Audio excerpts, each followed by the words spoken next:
231-500-139, State of Utah versus Kouri Richins. Can I have counsel for the state make their appearance? Good morning, Your Honor. Brad Bloodworth, Lindsay Sherbanak, and Margaret Olson for the state. Thank you. And for the defense? Wendy Lewis, Catherine Nestor, and Alex Ramos for the defendant, who is present. Very good. This is the time set for sentencing. The court plans to proceed as follows. First, I need to address three administrative matters. The setting of a restitution hearing, which the court proposes would include discussion of the state's request for recoupment of defense costs at that time. The state's request for a continuous protective order and any alleged inaccuracies in the pre-sentence investigation report. Second, I'd like to hear from counsel for the state and from those who wish to present a victim impact statement. Third, I'd like to hear from defense counsel and those that defendant desires to present information regarding the appropriate sentence. And finally, the court will give Ms. Richins an opportunity to speak if she so chooses. Any objections, Mr. Blower? No, Your Honor. I have one other housekeeping matter, if I may. Please.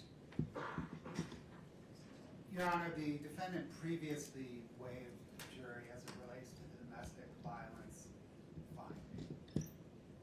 I cannot recall, or finding the record, whether or not the court has actually made that finding, and the state would ask the court to do that today if it hasn't.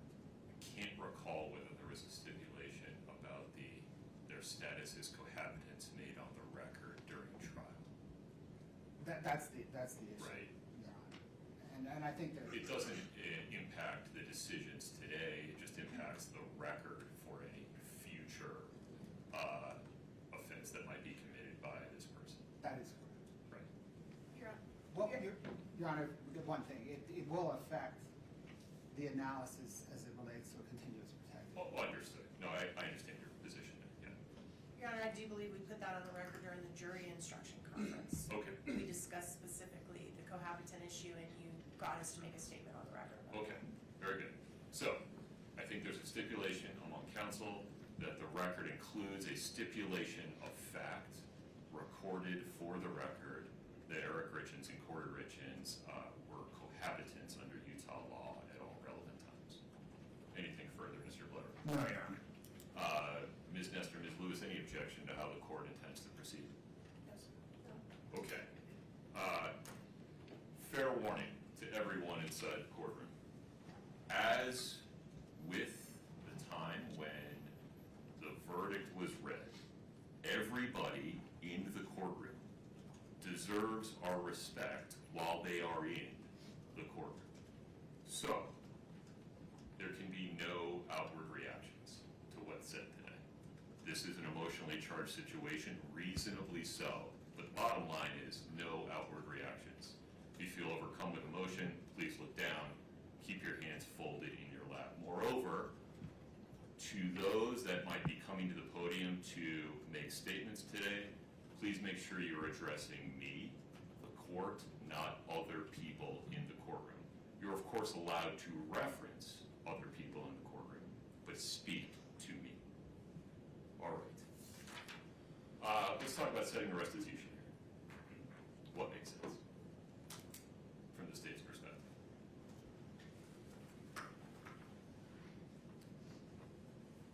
Your Honor, the restitution amounts that the state is seeking are well known in the record, or the defendant are well known in the record. So we can proceed in very short order. I don't know if there's going to be much dispute on the amounts. Okay. From the defense team, what makes sense, Ms. Nestor?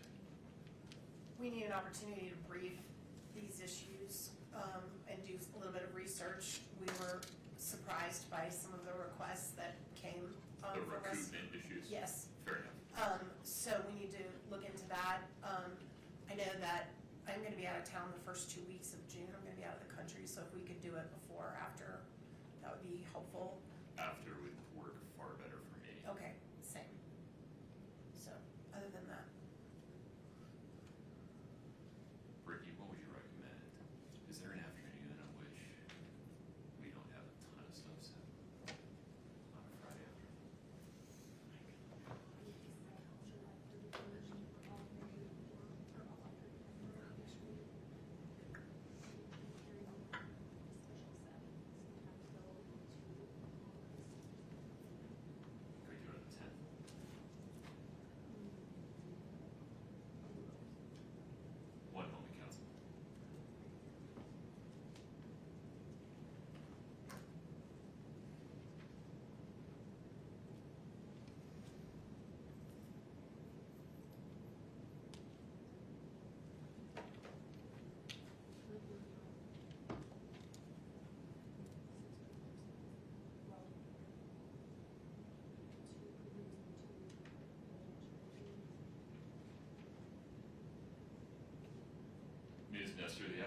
July 10th?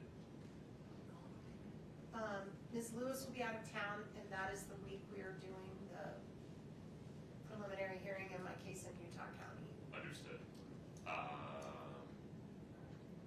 Well, maybe July 31, he said.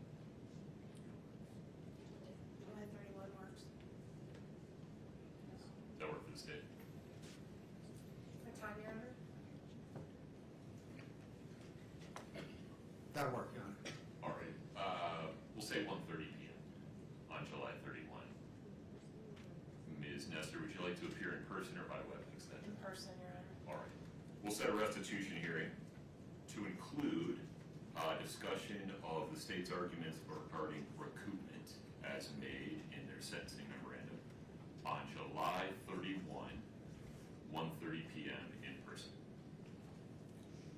Okay, anything further on that, Mr. Blood? No, Your Honor. Ms. Nestor? No, sir. All right. Mr. Bloodworth, the state's request for a continuous protective order. I looked hard at this. Let me relate some of my concerns and then have you respond to them, and then we can go from there. I looked at this, cases cited by the state, I looked at the statute, considered the absurdity doctrine. It seems to me that the legislature has adopted a policy where a convicted person's First Amendment rights are reasonably restricted in domestic violence cases to prevent the survivor of domestic violence from being re-victimized by contact, either direct or indirect, by the convicted perpetrator. And it seems that the legislature has recognized that a survivor of domestic violence can be re-victimized by the perpetrator contacting their family members or other household members. The statute contemplates that. But here, or in a situation like this, where the Domestic Violence Act does not have a survivor, rather it has a decedent, it seems from the face of the statute and other statutes involving criminal actions causing death that the legislature has reverted to the First Amendment being the baseline, and also that there are other remedies available to the family members of that decedent, such as stalking injunctions, if they are receiving contact that constitutes a course of conduct that would cause an objectively reasonable person to suffer emotional distress. Moreover, the juvenile court has tremendous authority to determine whether and how much, if any, contact a parent in this situation should have with the children of the decedent. I'm not sure that I have the authority to enter a continuous protective order in this case. I acknowledge this may not be what the legislature intended, that maybe they didn't see around this corner when passing the statute, and I appreciate the state's position that maybe they should take a hard look at it, but the act says what it says today. Respond to that for me. Your Honor, the state questions the court's kind of read of the act, and when the court relates members of the victims, any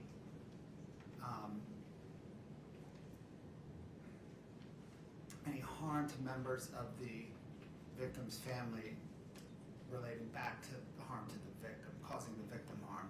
I think the plain read of the statute is, and it's 78 Bravo -7 -804 3D Right. 5. Necessary to fully protect the victim and members of the victim's family.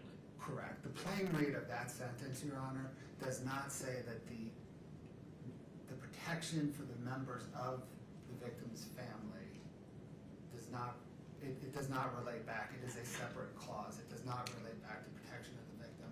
And I think within the scheme of the statute, the legislature envisions protection for the victim, separately protection for the victim's family as an option of this court. And I think that's kind of consistent. This statute's odd. I think it's subsection B, which has a preamble on legislative intent. Right. And I think consistent with that preamble on legislative intent is the legislature's grant of this court, any court, authority to protect the victim's family under the statute as well because of the unique nature of domestic violent crimes. An argument the state didn't make, maybe because it just doesn't believe in it, but it seems that a strict reading of this statute would say, I'm required to enter the continuous protective order and set a hearing, and then let defendant make the argument that.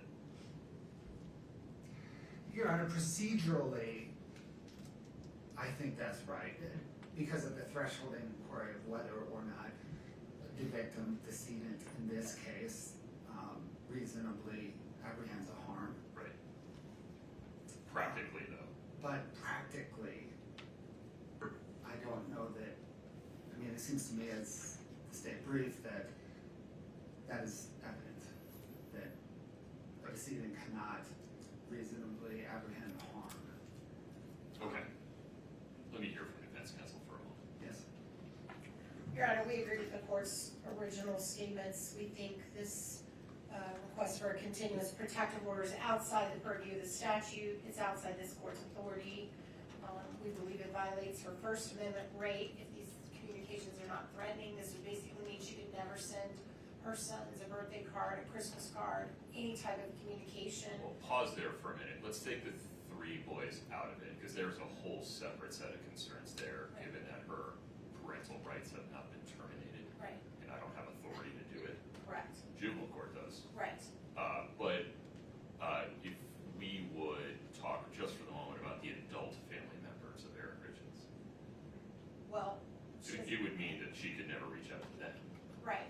Well, and that could create problems if they're the guardians of her children and there's an issue if she is given any type of parental input to major life decisions, to medical care, to anything like that she would not be able to communicate would be problematic. She has no intention of communicating with them outside of matters that have to do directly with the children. I also think this, well, you said you're setting the boys aside, so my other arguments, I'll deal with them. But as far as I can see, there's another courtroom where this could happen. There's another venue under which this could happen, and this is not the appropriate place to do it. All right, Mr. Bloodworth, any additional thoughts regarding the state's request for a continuous protective order? No, Your Honor. All right.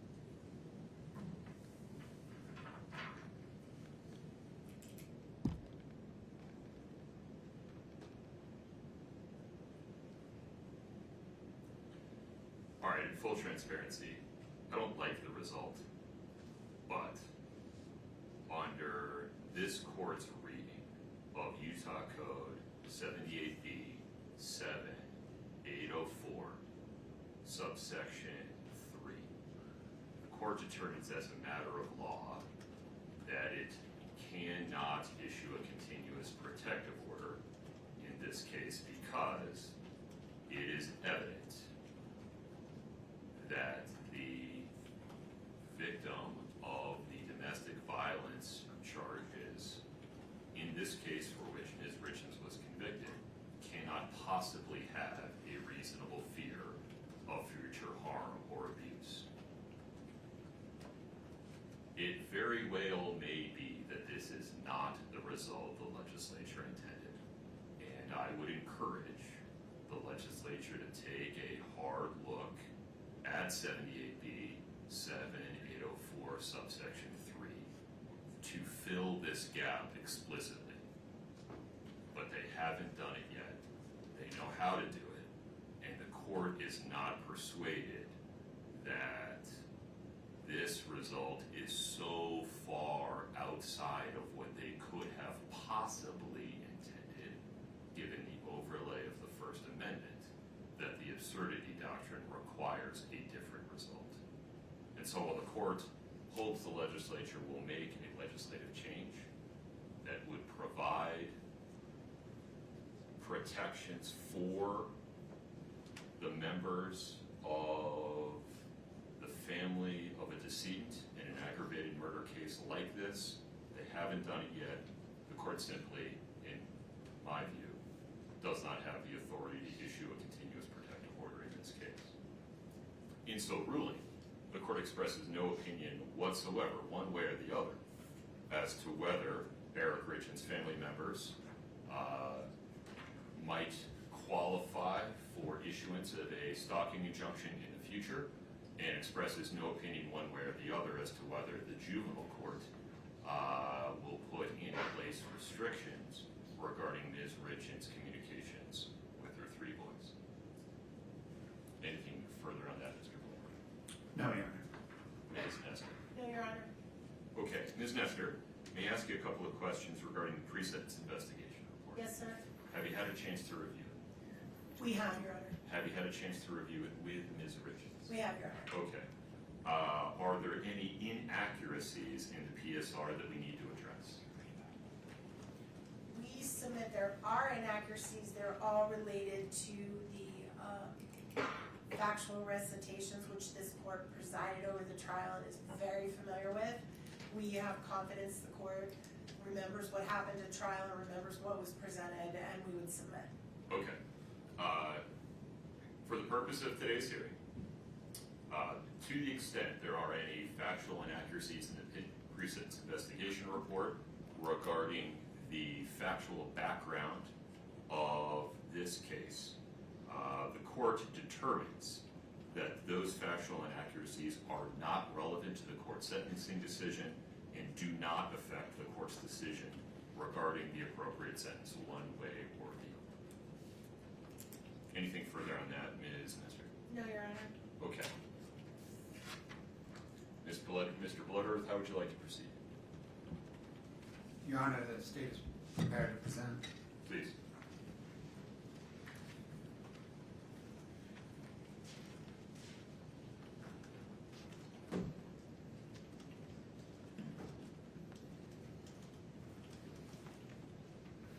Your Honor, on Valentine's Day 2022, Kouri Richins tried and failed to murder her husband and the father of her 3 young children, Eric Richins. Over the next 17 days, she did not think, what have I done? Rather, she thought, how can I do better?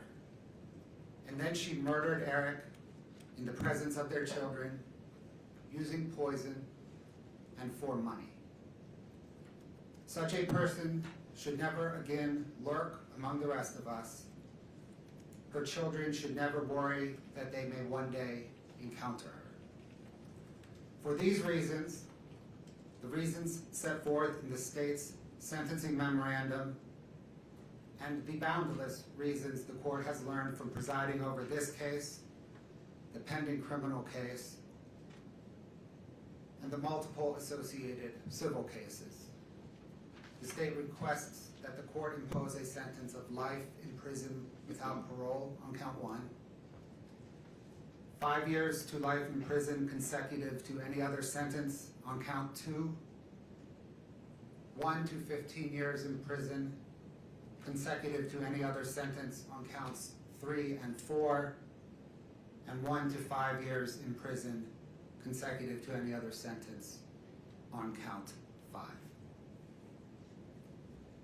Furthermore, the state requests that the court order the defendant to pay restitution to Auto Owners Insurance Company in the amount of $1,017,018 and True Stage Insurance Company in the amount of $352,562.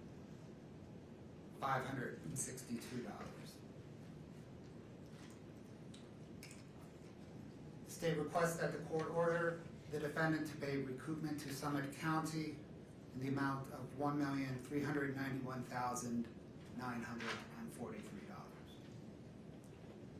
Kouri Richins earned this sentence. Her children deserve it. Only this court can order it. The court's time this morning is best spent hearing from a few of Kouri Richins' victims. Fathers are not meant to bury sons. Gene Richins will present his victim impact statement first. Losing a sibling is losing a piece of yourself. Katie Richins Benson, Clint Benson, and Dr. Amy Richins will then present their victim impact statements. There are no greater victims in this case than Eric's 3 young boys. The defendant took both of their parents from them. Jessica Black, who is Weston's counselor, Christina Greening, who is Ashton's counselor, and Sarah Barber, who is Carter's counselor, will then present the boys' victim impact statements. Your Honor, Gene Richins.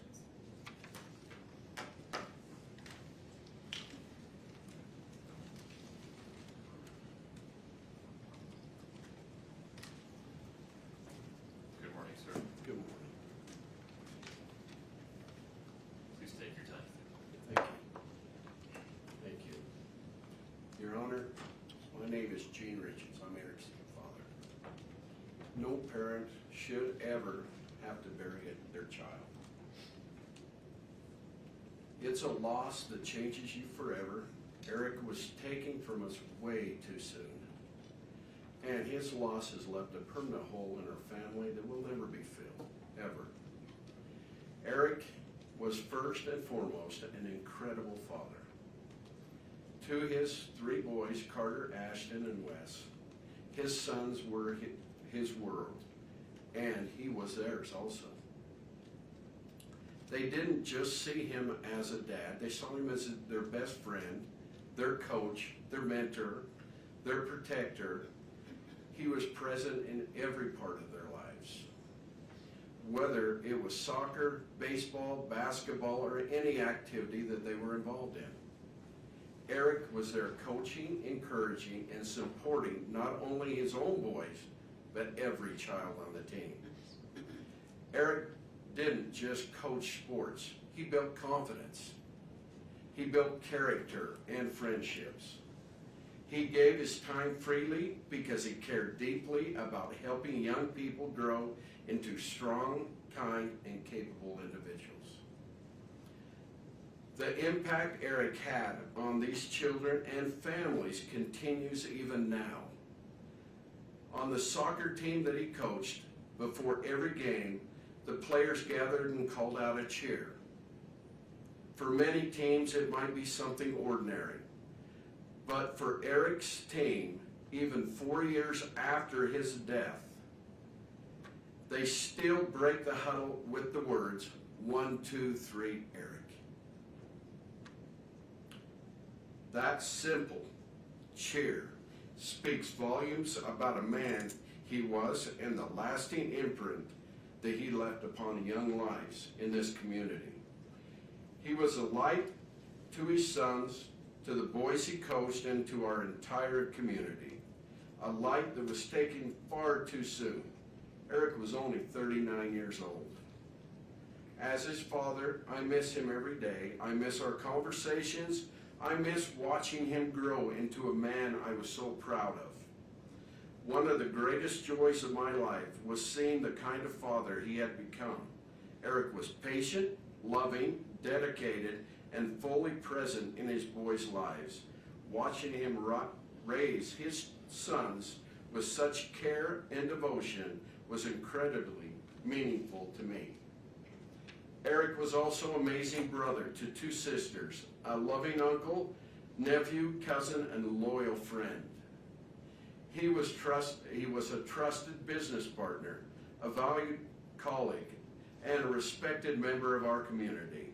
He was generous with his time, his energy, and kindness. He treated people with respect, showed gratitude even for the smallest acts of kindness, and gave freely of himself because that's simply who he was. He worked hard to provide a beautiful life for his family. He gave them a home many would consider a dream.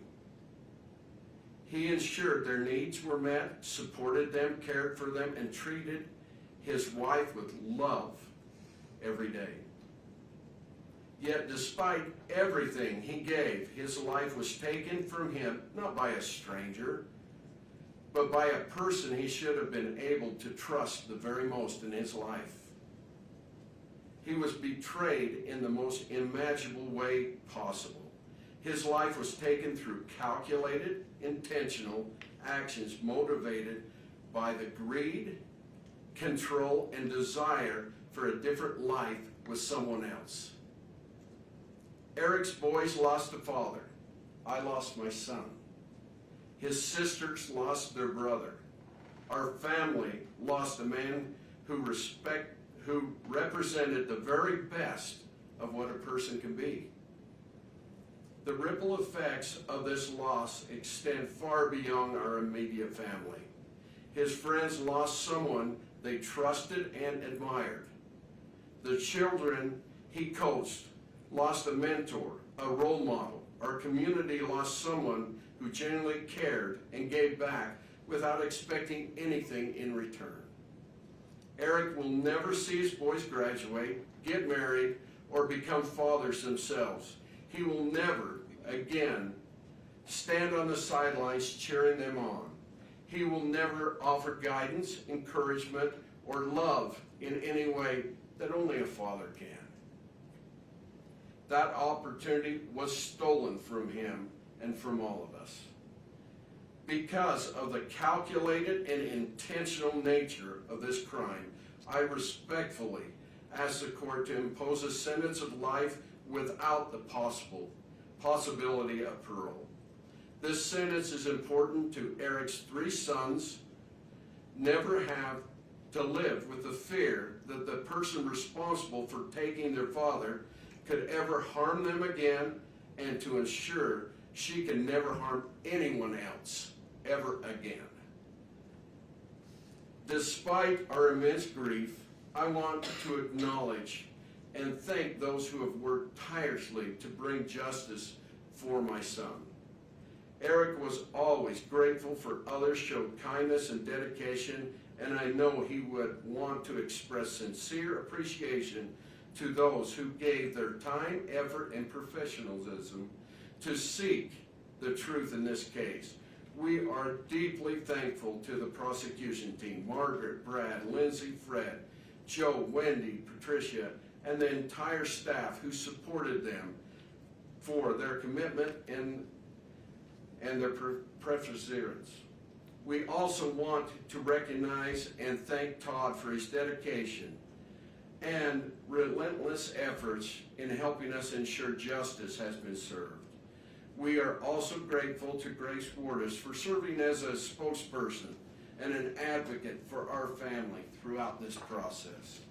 We thank the Summit County Sheriff's Office, Lieutenant Hemingway, Detective O'Driscoll, Detective Hopper, Officer Woody, Officer Gibson, and all the law enforcement personnel who worked on this investigation. We thank the bailiffs who ensured the safety and the order of this courtroom. We thank you, Your Honor, for your patience, professionalism, and stewardship of this process. We extend our heartfelt gratitude to each juror, including the alternates, for their sacrifice and their time, for seriously taking the responsibility, who carried out to ensure justice was served. Nothing can bring Eric back. Nothing can restore what has been taken from his sons, from our family, and from this community. But accountability matters here. Justice matters. Eric mattered. His life, his love mattered, his example mattered. He will always be remembered as a devoted father, a loving son, a supportive brother, a loyal friend, and a man who made lives of those around him better. We miss him every day and will continue to honor his memory by living with the same kindness and dedication that he showed to everyone fortunate to know him. Thank you, Your Honor. Thank you, Dean.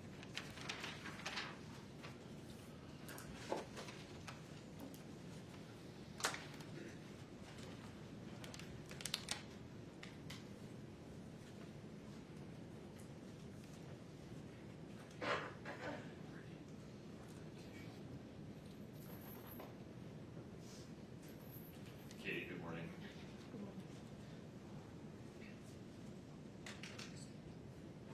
So as you know, I'm Katie, and I'm Eric's sister.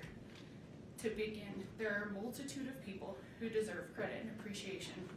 Law enforcement agencies across the state of Utah, the Summit County Prosecutor's Office, the Medical Examiner's Office, expert witnesses who worked hand in hand with law enforcement, Eric's friends, Eric's co-workers, my friends and my family, our entire team of lawyers and experts in the civil lawsuit. There are far too many people to mention by name, and I suspect if I try to, I will inadvertently leave someone out. But to all of you, please know that this would not be possible without your efforts, your support, and the strength of the community that has stood beside us. Both my family and I are forever grateful to each of you. I am also very grateful to you, Your Honor, to this court for the dignified manner in which it presided over the trial, and to the members of the jury for faithfully performing their civic duties. Today is Eric's birthday. I stand before you because he can't. He was taken away from my dad, my sister, his nieces, his friends, our community, and worst of all, from his 3 amazing sons. Sorry. He was taken away from us by a person he should have been able to trust, the person he should have trusted most in the world, his wife. It's impossible to fully describe how devastating Eric's death and Kouri's crimes have been to our family. Nearly every aspect of our lives has been permanently changed, and we have no choice but to live with those changes and with Eric's loss forever. Eric was a phenomenal brother, father, son, nephew, grandson, cousin, friend, and businessman. Eric and I were extremely close. We went through school together and navigated life side by side. Wherever Eric went, I was usually tagging along right behind. At school, Eric's nickname was Richie, and mine was Little Richie, a reflection on how inseparable we were.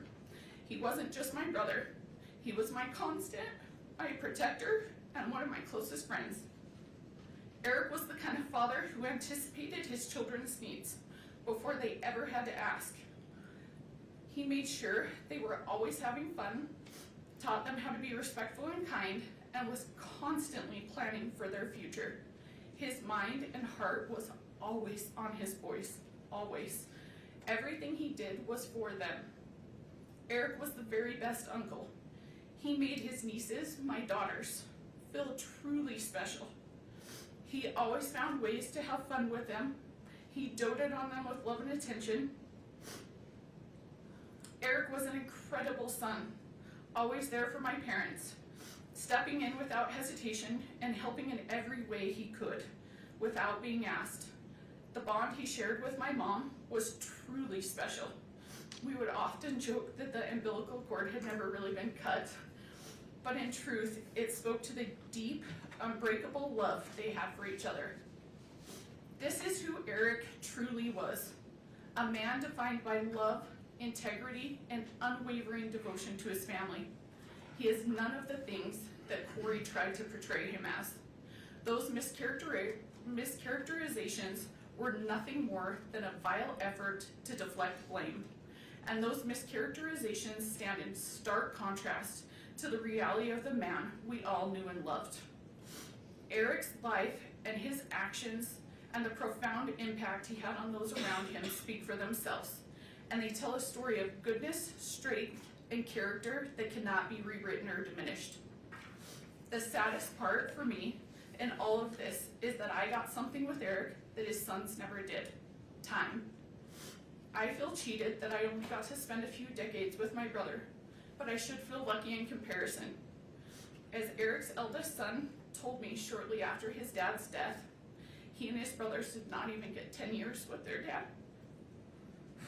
It is devastating that Eric is not here to coach them, to work the family ranch with them, to teach them how to drive, to attend their high school graduation, to send them off to college, to see them get married, or to celebrate the birth of his future grandchildren. His 3 sons are going to grow up and live nearly their entire lives without their dad. They are going to get to know their dad more from the stories we tell about them than their actual experiences. In all likelihood, by the time they are each 44 years old, which is how old Eric would be today, they will have little to no actual memories of Eric. And they have to go through life without their dad because their mother planned and carried out his murder. She could not have done anything more selfish or more cruel to those boys. In the place of a stable, secure, and loving home, Kouri gave the boys permanent trauma. They were in the house the night she killed their father. They were awake. They knew that something terrible had happened to their dad. As we heard on the 911 call during trial, one of them even walked into Eric's bedroom, where Eric's body lay dead, poisoned by someone who his son should have been able to unconditionally trust, love, and depend on. No child should have to bear that trauma. But Eric's 3 innocent sons will bear that burden, and they will bear it for the rest of their lives. Kouri's selfishness and cruelty did not end with Eric's murder. In the time after Eric's death, Kouri has done nothing but isolate, manipulate, deceive, and do harm to those boys. Almost immediately after Eric died, she cut them off completely from our family, from Eric's family. The isolation was calculated and strategic. Kouri used the boys as bargaining chips with my dad. She repeatedly threatened not to let him see his grandsons unless he could convince me, as Eric's trustee of his trust, to capitulate to her legal demands and give her all the trust assets. While isolating the boys, Kouri provided them with false and harmful information about me and my family. When DCFS took custody of the boys following Kouri's arrest and asked where they would like to go, they expressed fear of my family. The fear was not based on reality, but on what they had been told. For over a year, Kouri led them to believe that I hated them, that I was attempting to take Eric's money for myself, and that I intended for them to be left without support, that they would be homeless and starving. These statements were entirely false and had no basis in reality. Had they not been subjected to that influence, they would have known the truth. Prior to Eric's death, our families were very close. My daughters and his sons had strong friendships, and I had a meaningful individual relationship with each of my nephews. I spent time riding horses with one, helping another identify summer coding programs, and the youngest participated in ice skating lessons with my daughters. Our families shared holidays, worked together on our family ranch, took trips together, and I was present the day each of the boys were born in the hospital. The boys have expressed their confusion about these circumstances. They have stated that prior to their father's passing, both Eric and Kouri frequently told them if anything were to happen, they should go with me, that I would care for them and support them. Following Eric's death, however, those messages changed. After Eric passed away, Kouri prevented all contact between our family and the boys. She prohibited communication and continued to provide them with false information about us. When we were finally able to see the boys again, approximately 15 months after Eric's death, the boys hardly recognized the relationship we had. Instead, they viewed my family and me with fear and hesitation, as though we were strangers. Kouri also went to great lengths to jeopardize the boys' financial futures. I know you are very aware of this. Among other things, she drained the personal bank accounts that Eric had set up for his boys as college funds.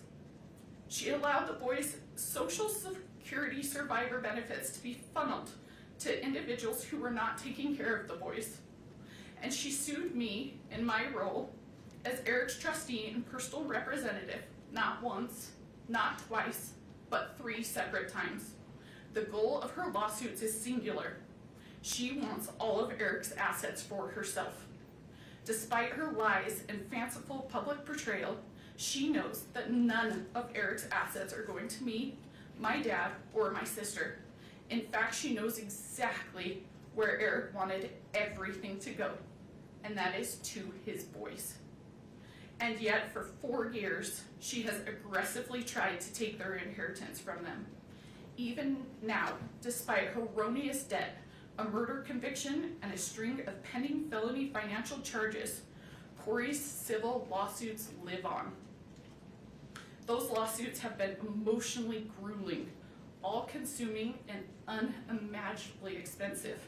And tragically, every dollar on those suits is a dollar that Eric's boys will not get.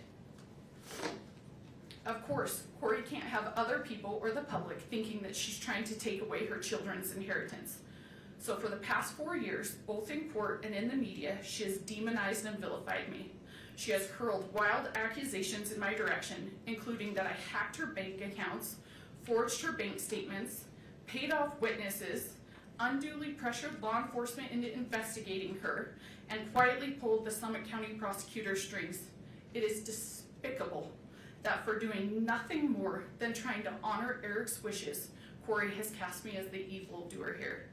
Just as bad, honoring Eric's wishes has landed my sister and myself, and unbelievably, my 2 daughters in Kouri's crosshairs. One of Eric's sons recently told me that Kouri used to say, "I will get them one day." Apparently, she was talking about me, my sister, and my daughters. Her infamous walk the dog letter, the part the jury did not hear, confirms her desire to harm me.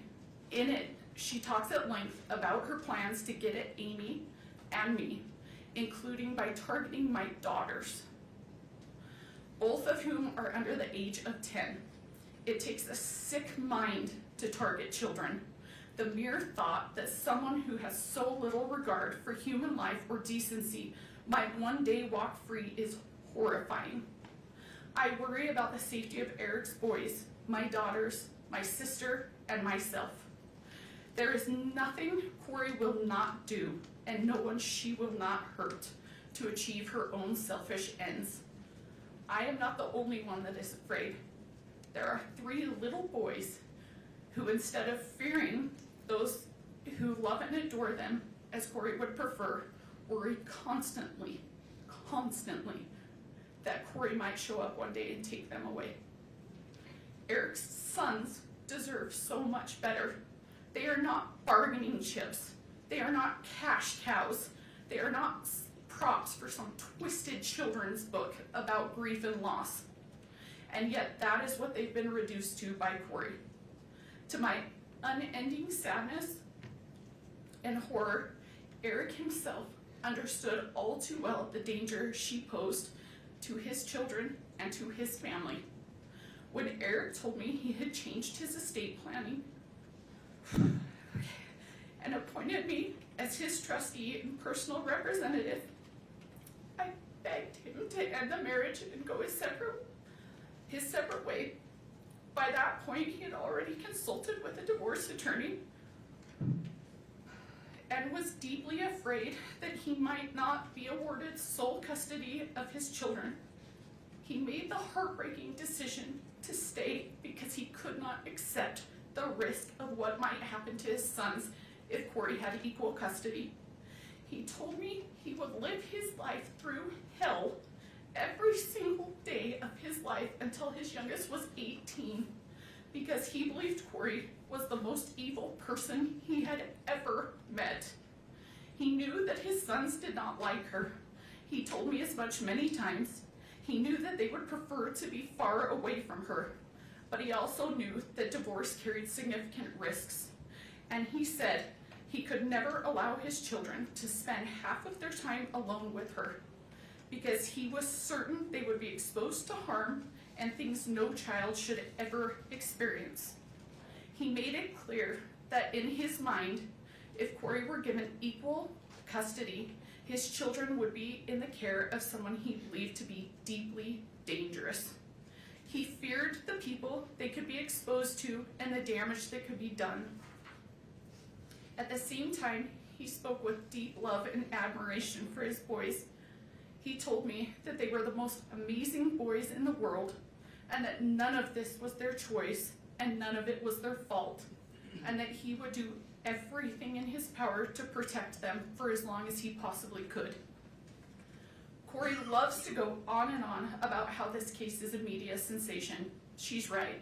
News outlets from here to Europe have covered it. There have been countless newspaper articles, podcasts, and TV specials about it. Every hearing is live streamed on numerous YouTube channels. Every filing is scrutinized by internet lawyers and true crime junkies. There is no question that this case is famous and that Kouri is now famous. But what Kouri never mentions in talking about her fame and notoriety are the reasons why this case is now famous. It is famous for how appalling and sickening it is. It is famous because a mother meticulously planned to kill her husband, killed him while their children were sleeping in the next room, and then had the audacity to hold herself out as the author of a children's book about grief and loss. It is famous because she spent time Googling luxury prisons for the rich in America. It is famous because from her jail cell, she scripted a bunch of phony testimony so that her brother could perpetrate a fraud on the court. It is famous because she victimized her own children and threatened to victimize Eric's nieces. The fame and attention are directly proportional to the evil that has gone on here. This is not a situation where the idea of rehabilitation should be entertained. In taking Eric's life for her own selfish gain, Kouri did not only harm Eric, she permanently harmed 3 kids who were under the age of 10. She took away a dad, a son, a brother, an uncle, a grandson, a nephew, a cousin, and a friend. Eric's death has caused immeasurable pain to so many. Obviously, there's nothing the court can do about that. And you cannot bring him back. But what you can do is give Kouri's victims at least some measure of closure. To that end, I ask that the court impose a sentence that ensures Kouri never has the opportunity to harm Eric's children or our family again. Please do not let my brother's life be worth nothing more than a 25-year punishment. Please do not leave those boys to wonder whether Kouri might track them or their children down in the future. Please do not create a possibility for Kouri to endanger Eric's boys, my daughters, my family, or anyone else ever again. Please sentence Kouri to a life in prison without the possibility of parole. Thank you. Thank you, Katie.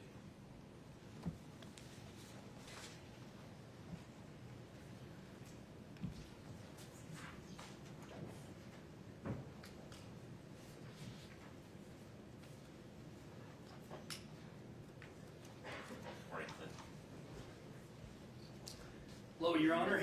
My name is Clint Benson. I'm Katie's husband and Eric's brother-in-law.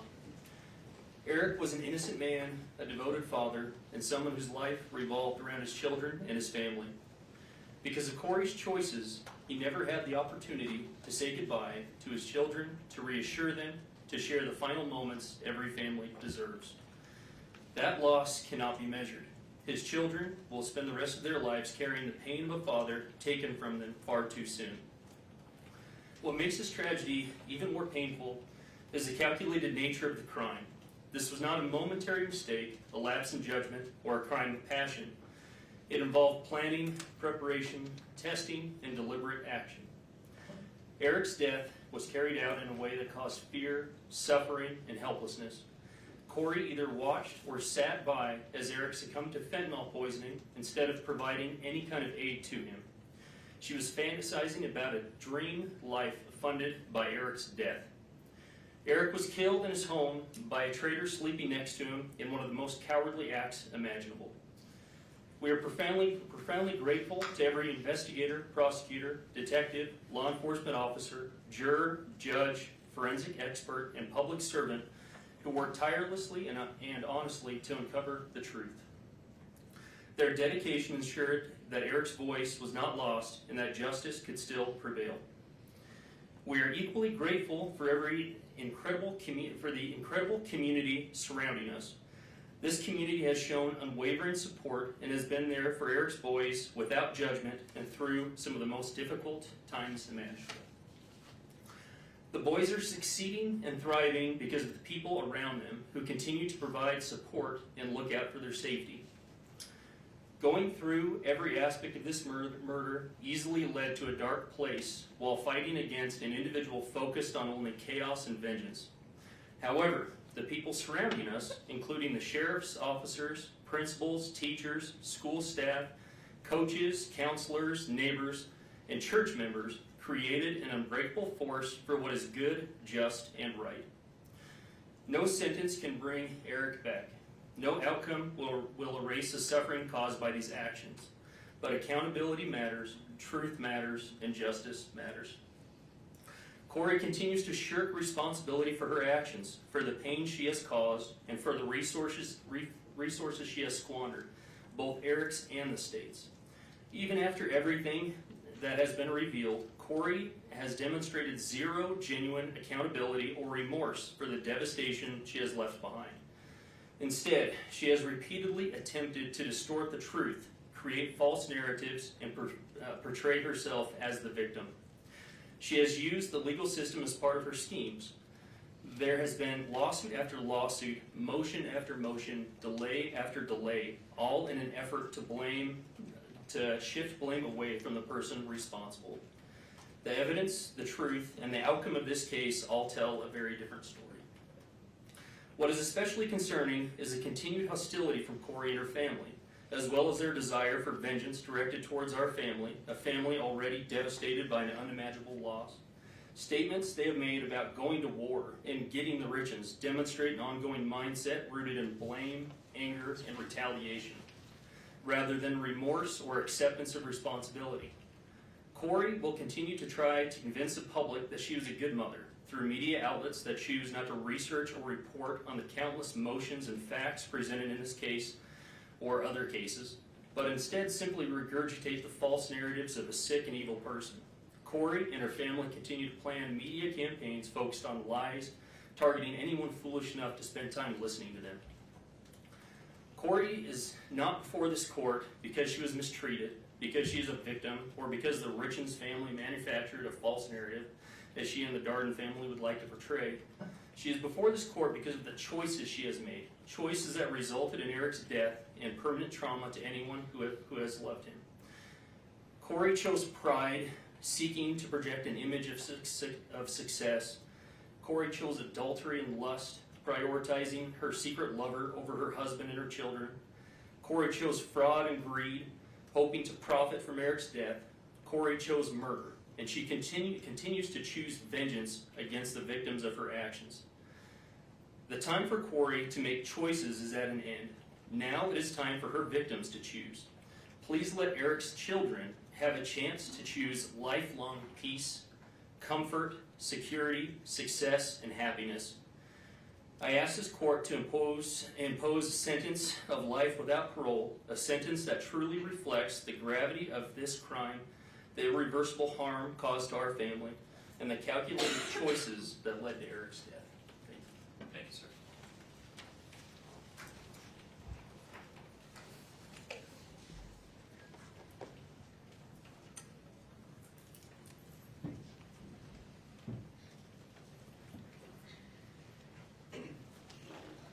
Amy, good morning.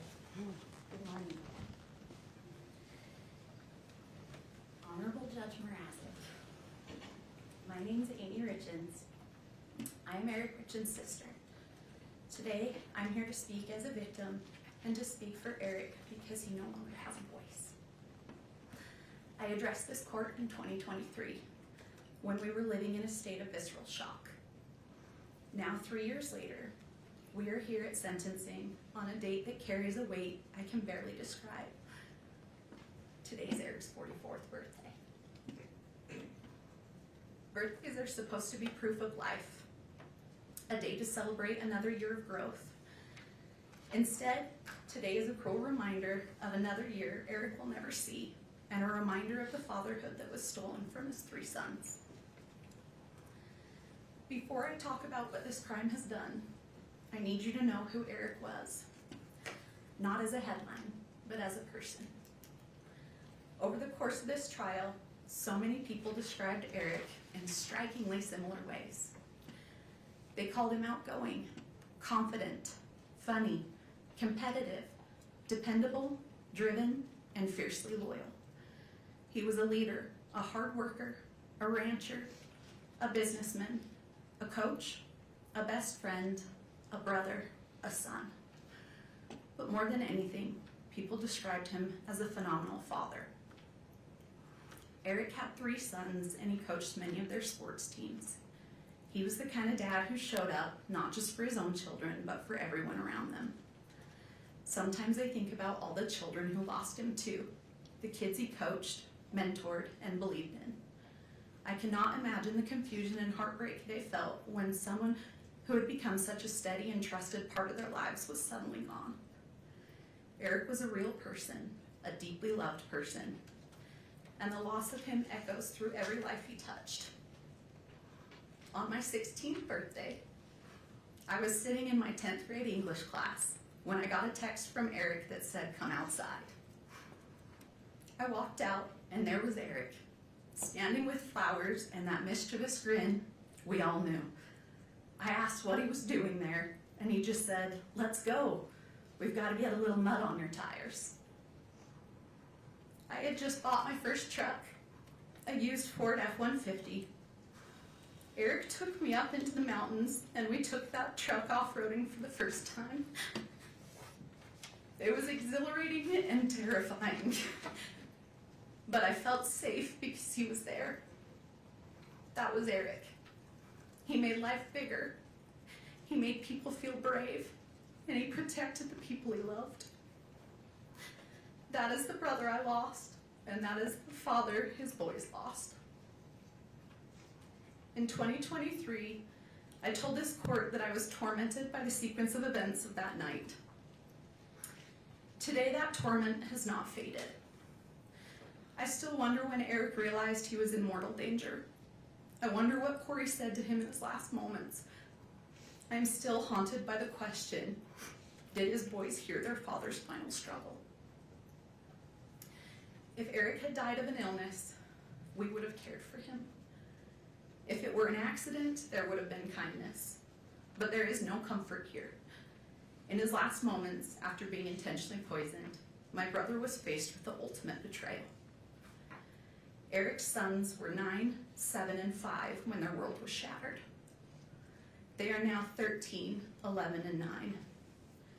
These are the years when a boy learns how to be a man by watching his father. What makes this crime uniquely heinous is that their grief will never pass. It will reinvent itself at every milestone. This crime didn't just happen once. It happens every single morning when those boys wake up and realize their father is still gone. They did not just lose their father, they lost the life they knew. Eric's death didn't end the harm. It began a grinding process of re-traumatization. Early in this process, I remember being told this case would be a marathon, not a sprint. We did not understand how every hearing, filing, delay, and public narrative would reopen wounds all over again. As if losing Eric was not painful enough, our family was then forced to grieve under public scrutiny. After the publication of the grief book, our family became the subject of public narratives, attacks, and speculation. At one point, I received a message sent from a burner phone that said, "You think you're funny? Kouri will get the last laugh. Your jealousy is as disgusting as your family." Law enforcement later confirmed, through warrants, that the message came from Kouri. That moment stayed with me because it captured what these years have felt like. Not just grief, but intimidation and distortion. Yes, our family hired a private investigator. But when someone you love dies suddenly and deep in your gut, you believe something is terribly wrong, you do not stop searching for answers.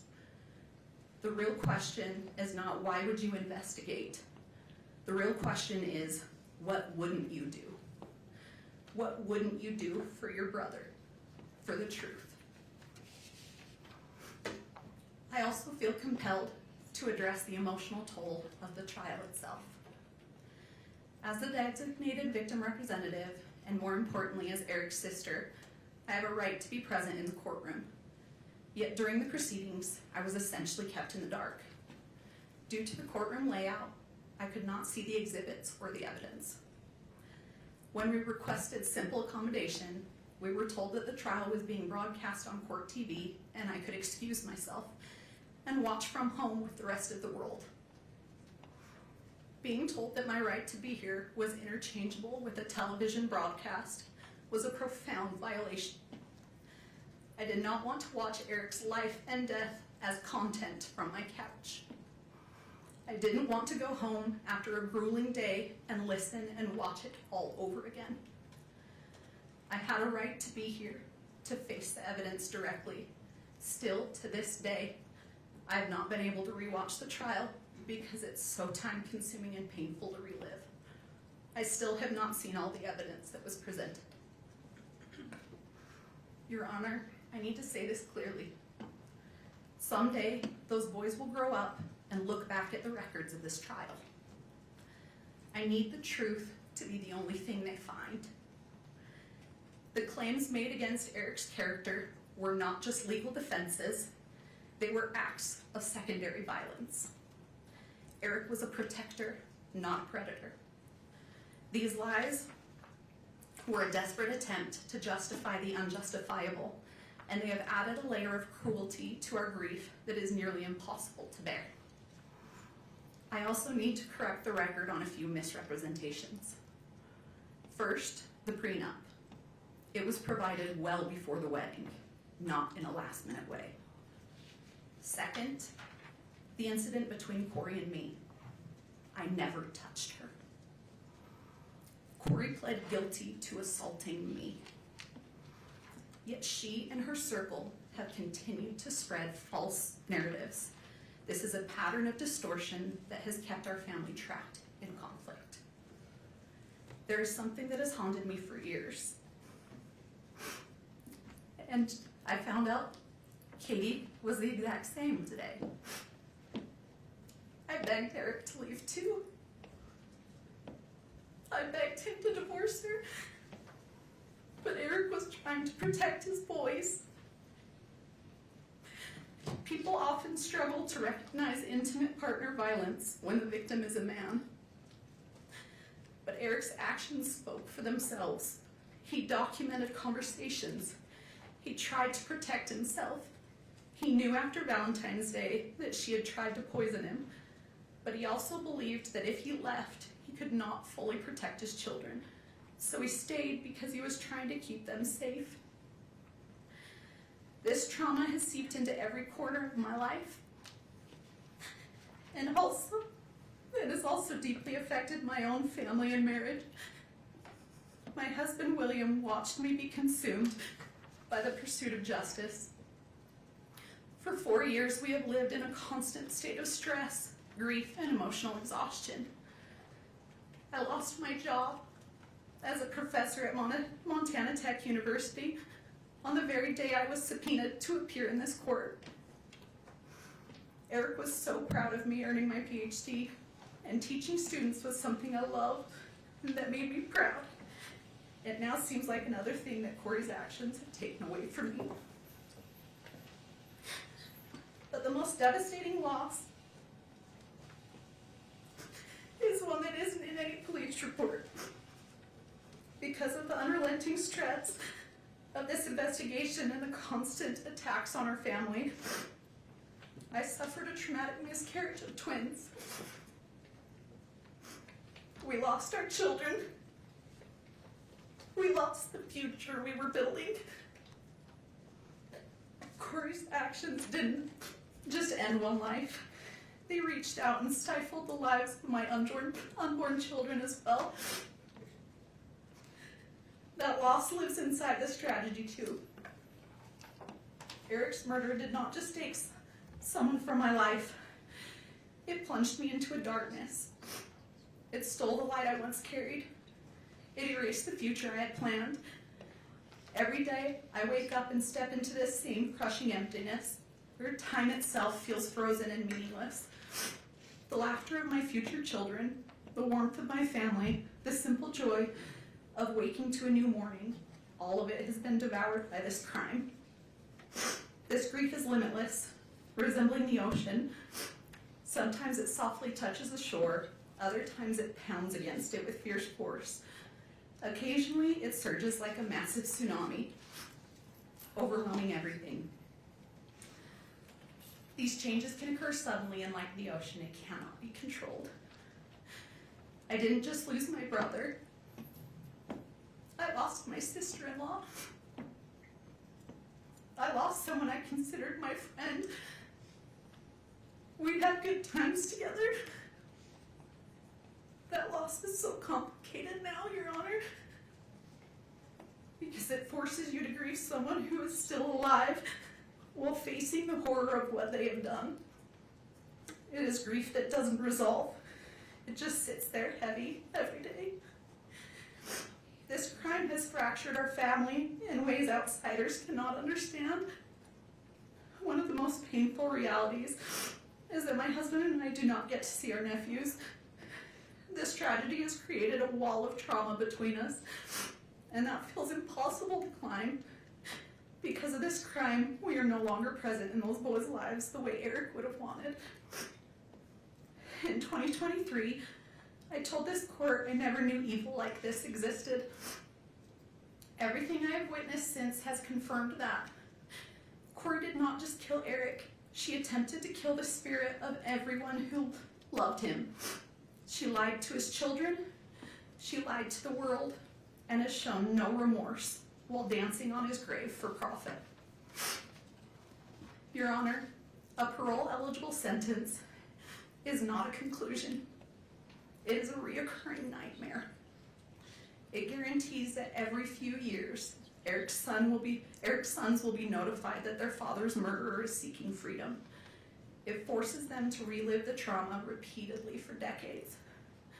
Eric died trying to be his children's shield. He can no longer protect them, so now the responsibility falls to this court.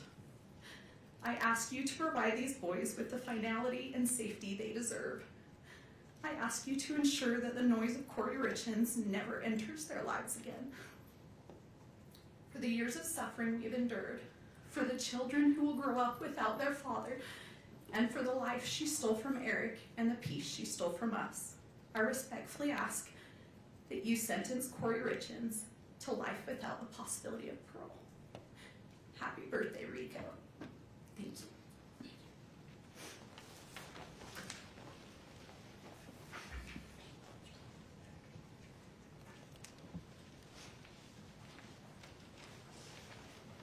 Are you Jessica? Good morning. Good morning, Judge. Take your time. My name is Jessica Black. I'm a licensed clinical mental health therapist and a registered therapist.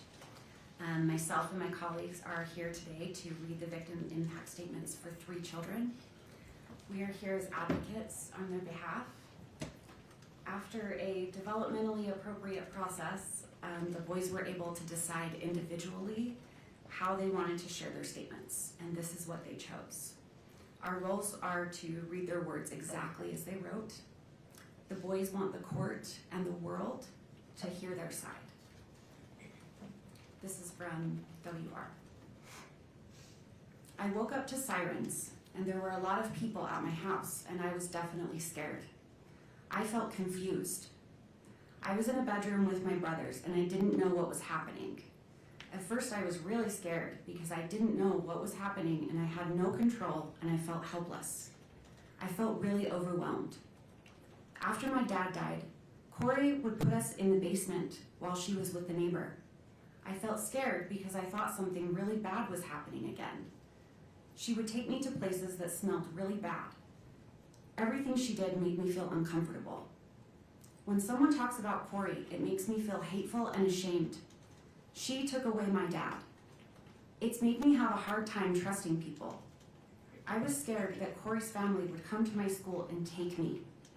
I had to go to counseling with DCFS in Heber, and I did not like it. DCFS made me talk to Kouri, and I couldn't do things that I wanted to do. I felt not important to anyone. I feel a lot better about myself now than I did with Kouri. I can't ever see my dad again. I want her to go to prison forever. If she got out, I would be so scared, really mad, and I wouldn't want to go with her anywhere. I'm worried that she would take me away from Katie and Clint. Once she is gone, I will feel happy, and I will feel safer and relaxed, and trust people more. Thank you.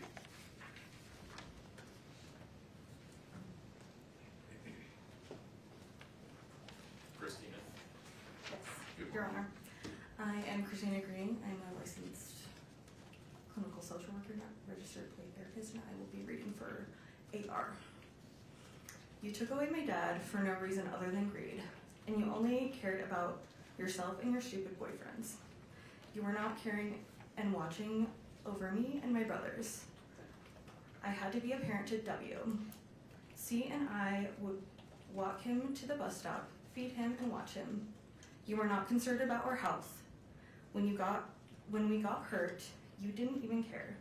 When C got run over by a side-by-side, you still made him go to the soccer game that day without taking him to the doctors first.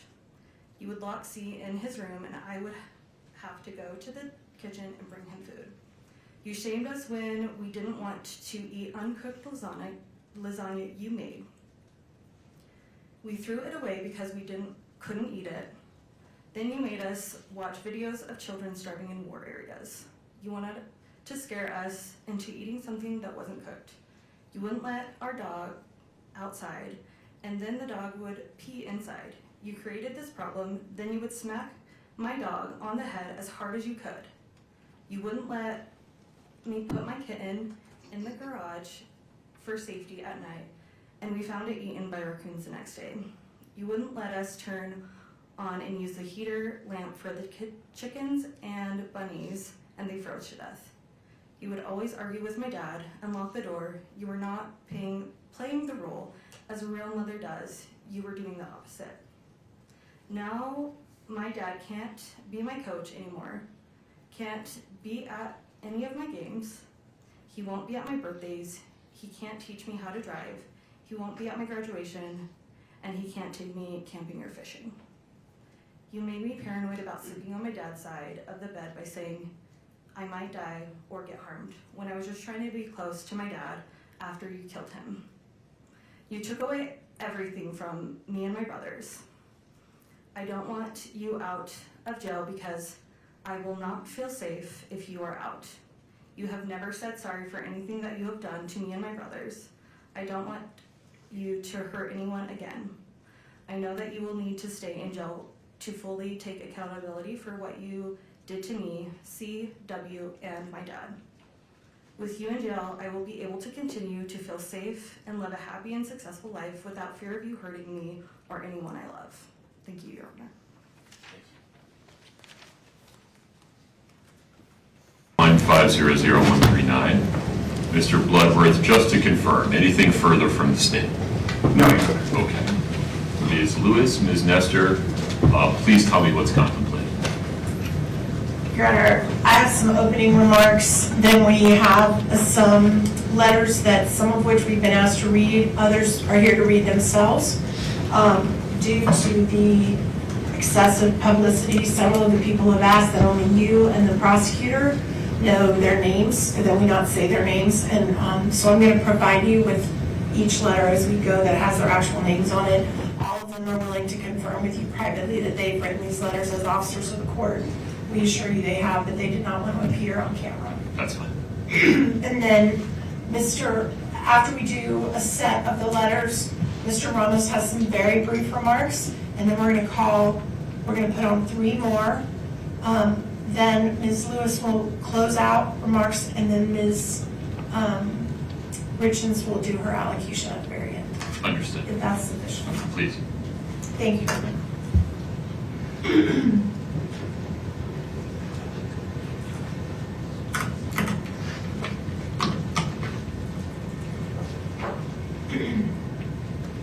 May it please the court.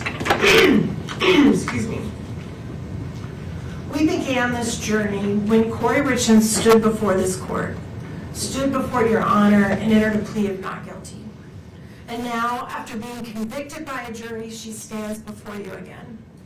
And on this day, she will tell you again that she did not do what she has been convicted of doing. And that is her right under the law. And we, her advocates, we are tasked with a sacred duty. A duty to protect and preserve her constitutional rights at all costs. In the face of criticism, scorn, and ridicule from the public, the media, and anybody else connected with this case. We have been committed to our duty throughout this trial, and we remain so today. It is our privilege and honor to stand beside Kouri. We believe in her innocence completely. And we will continue to stand by her as she takes her appeal to the next level, to a higher court. But that battle remains for another day. Today, she stands before you, convicted by a jury of 5 felony counts. We recognize and honor that this court is also tasked with a sacred duty. A duty under the Constitution and laws of our state to decide the appropriate sentence in light of Ms. Richins' convictions. The enormity of that responsibility cannot be denied.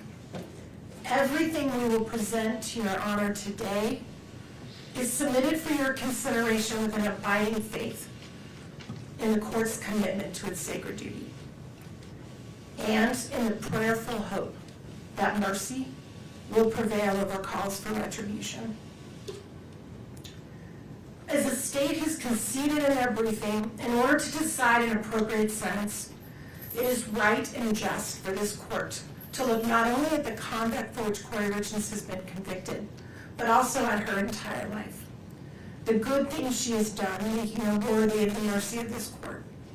Things such as the personal traits and characteristics that suggest she is not the monster that the prosecution portrays, but a human being, a mother, a daughter, a sister, a friend, a person that has made mistakes, but a person who has loved deeply, a person who's completed acts of kindness and love and care toward others, a person who's contributed to her community, a person who, even in the darkest time of her life, reached out to help others who were incarcerated alongside her, a person who unselfishly tried to ease the pain her family and friends experienced as a result of this case.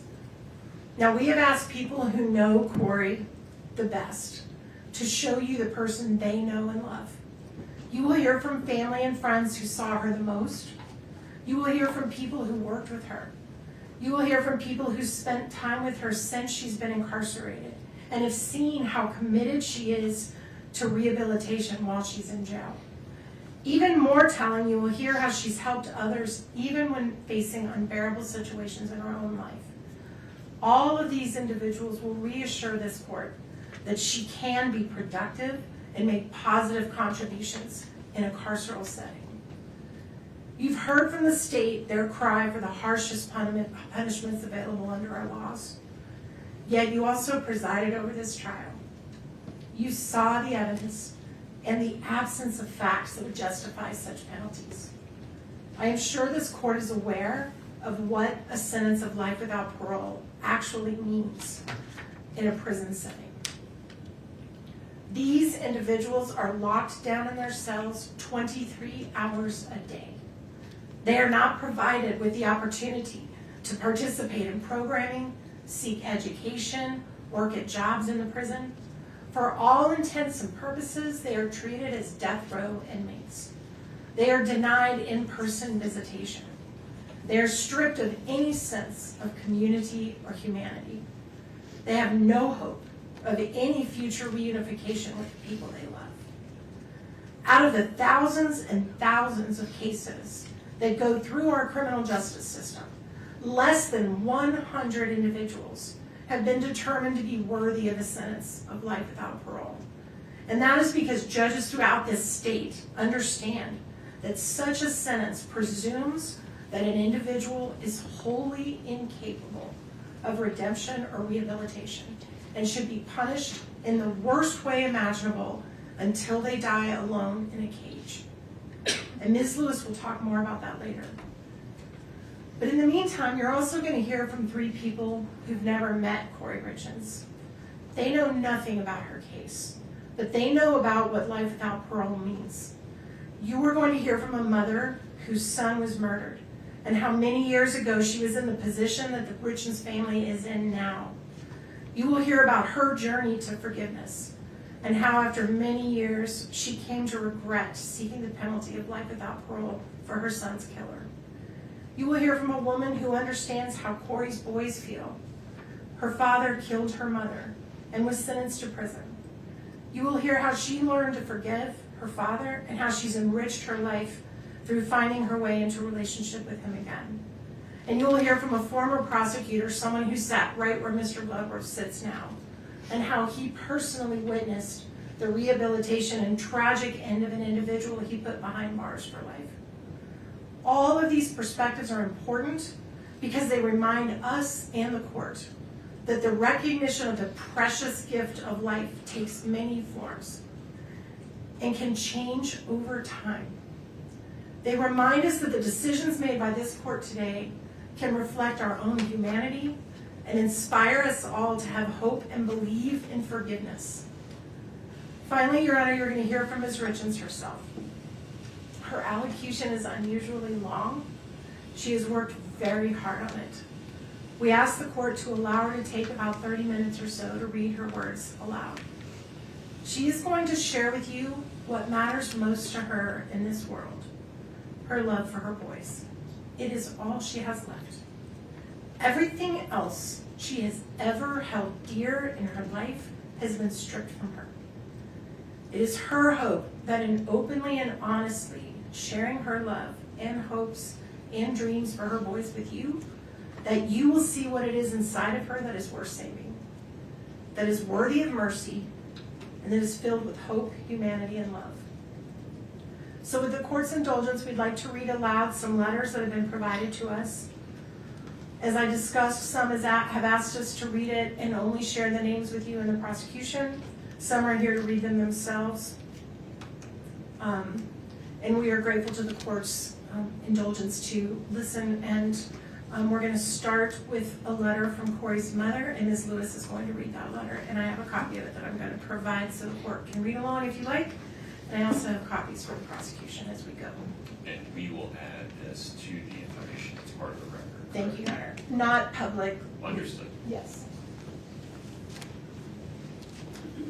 Thank you. Thank you, Your Honor.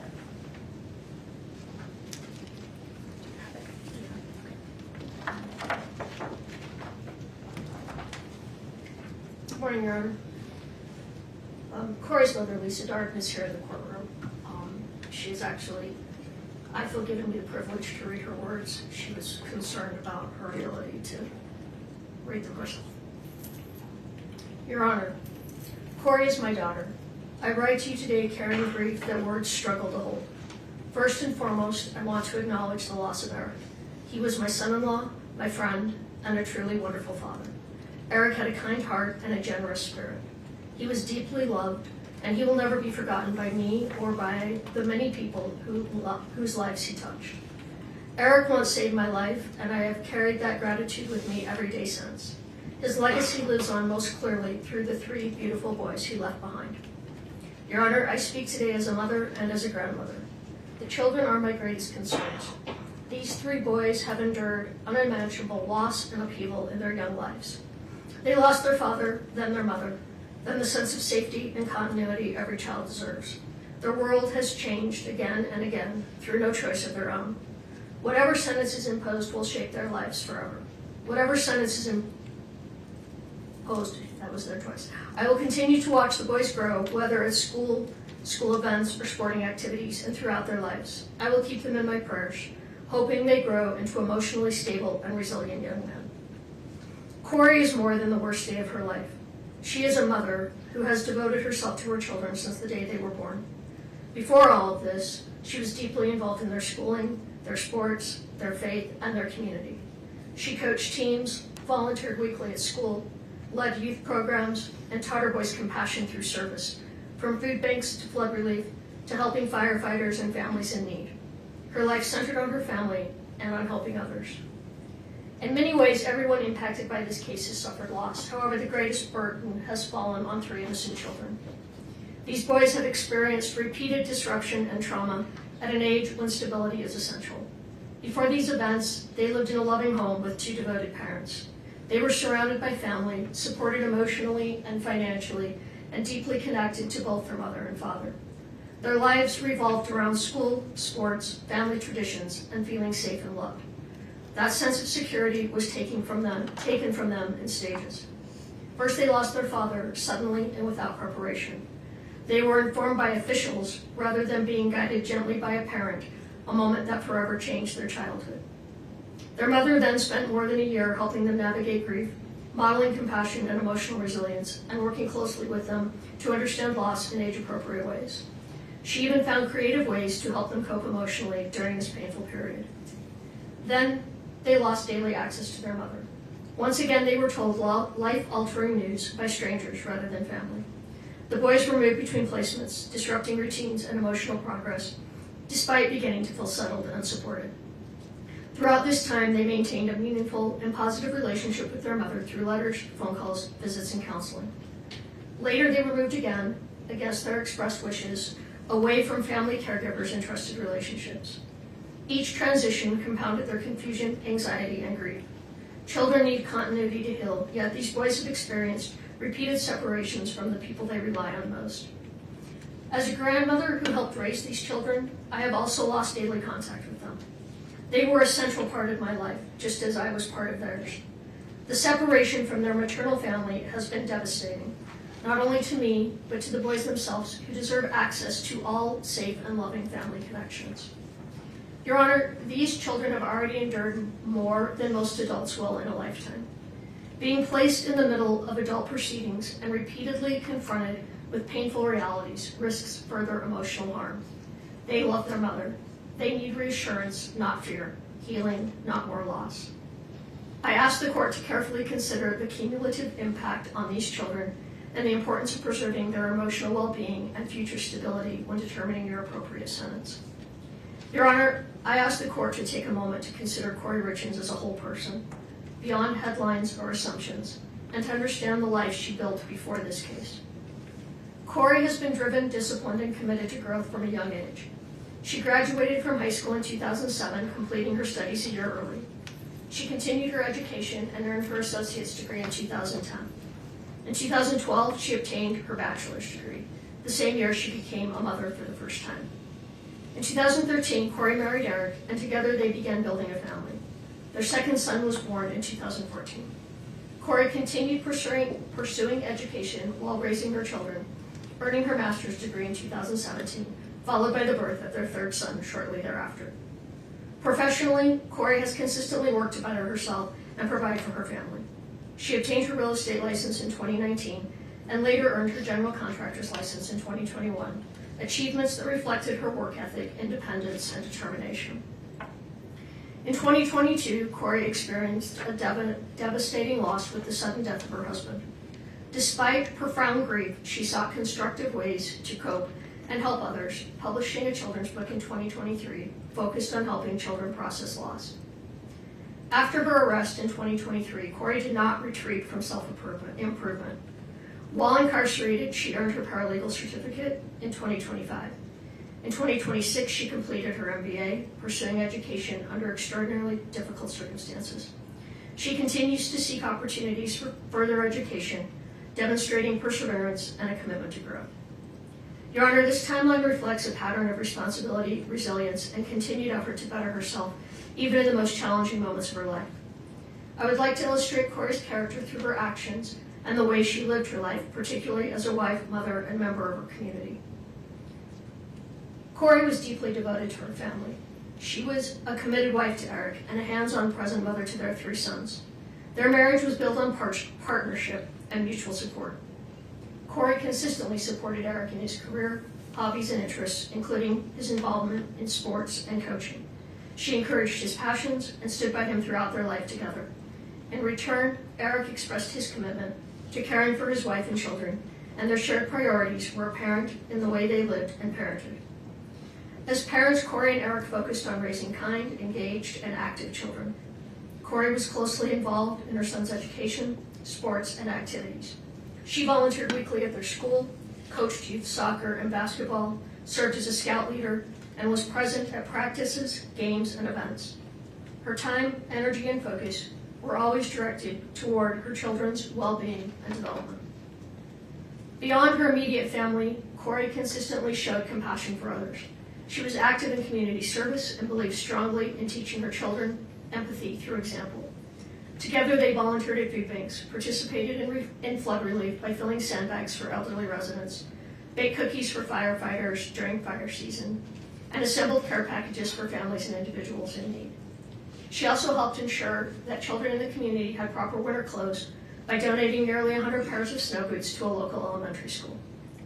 During the holidays, Kouri made extraordinary efforts to help others, purchasing, wrapping, and delivering hundreds of gifts to families who were struggling. She also demonstrated thoughtfulness in her extended work family by assembling personalized gift boxes and organizing holiday gatherings to bring people together. In 2023, following her husband's death, Kouri published a children's book designed to help grieving children process loss. She donated hundreds of copies to children who had lost a parent and visited schools to read to students dealing with grief. Although the book achieved some commercial success, her intention was not profit. It was to help children feel less alone during one of the most difficult experiences a child can face. Kouri has always viewed her greatest accomplishment as her family, her husband, her children, and the home they built together. Her loyalty to her family is unwavering. As an aunt, she has been a consistent and loving presence in her nieces and nephews' lives, providing child care support, attending milestones and school events, and assisting her siblings whenever they needed her. She has been the person who organizes family gatherings, holidays, and shared traditions, keeping the family connected. Faith has also played an important role in Kouri's life. She and her children regularly attended church and participated in faith-based community activities, reinforcing values of service, compassion, and responsibility. Your Honor, these are not isolated gestures. They reflect a long-standing pattern of generosity, responsibility, and care for others. Kouri's life before this case was defined by service to her family and community, and by her commitment to raising her children to be compassionate and engaged members of society. From a young age, Kouri demonstrated responsibility and a strong work ethic. While still in high school, she worked nights, weekends, and holidays to help support her aunt's business, using her earnings to pay her own way through college. That sense of responsibility never diminished. She continued to support extended family members whenever they needed help.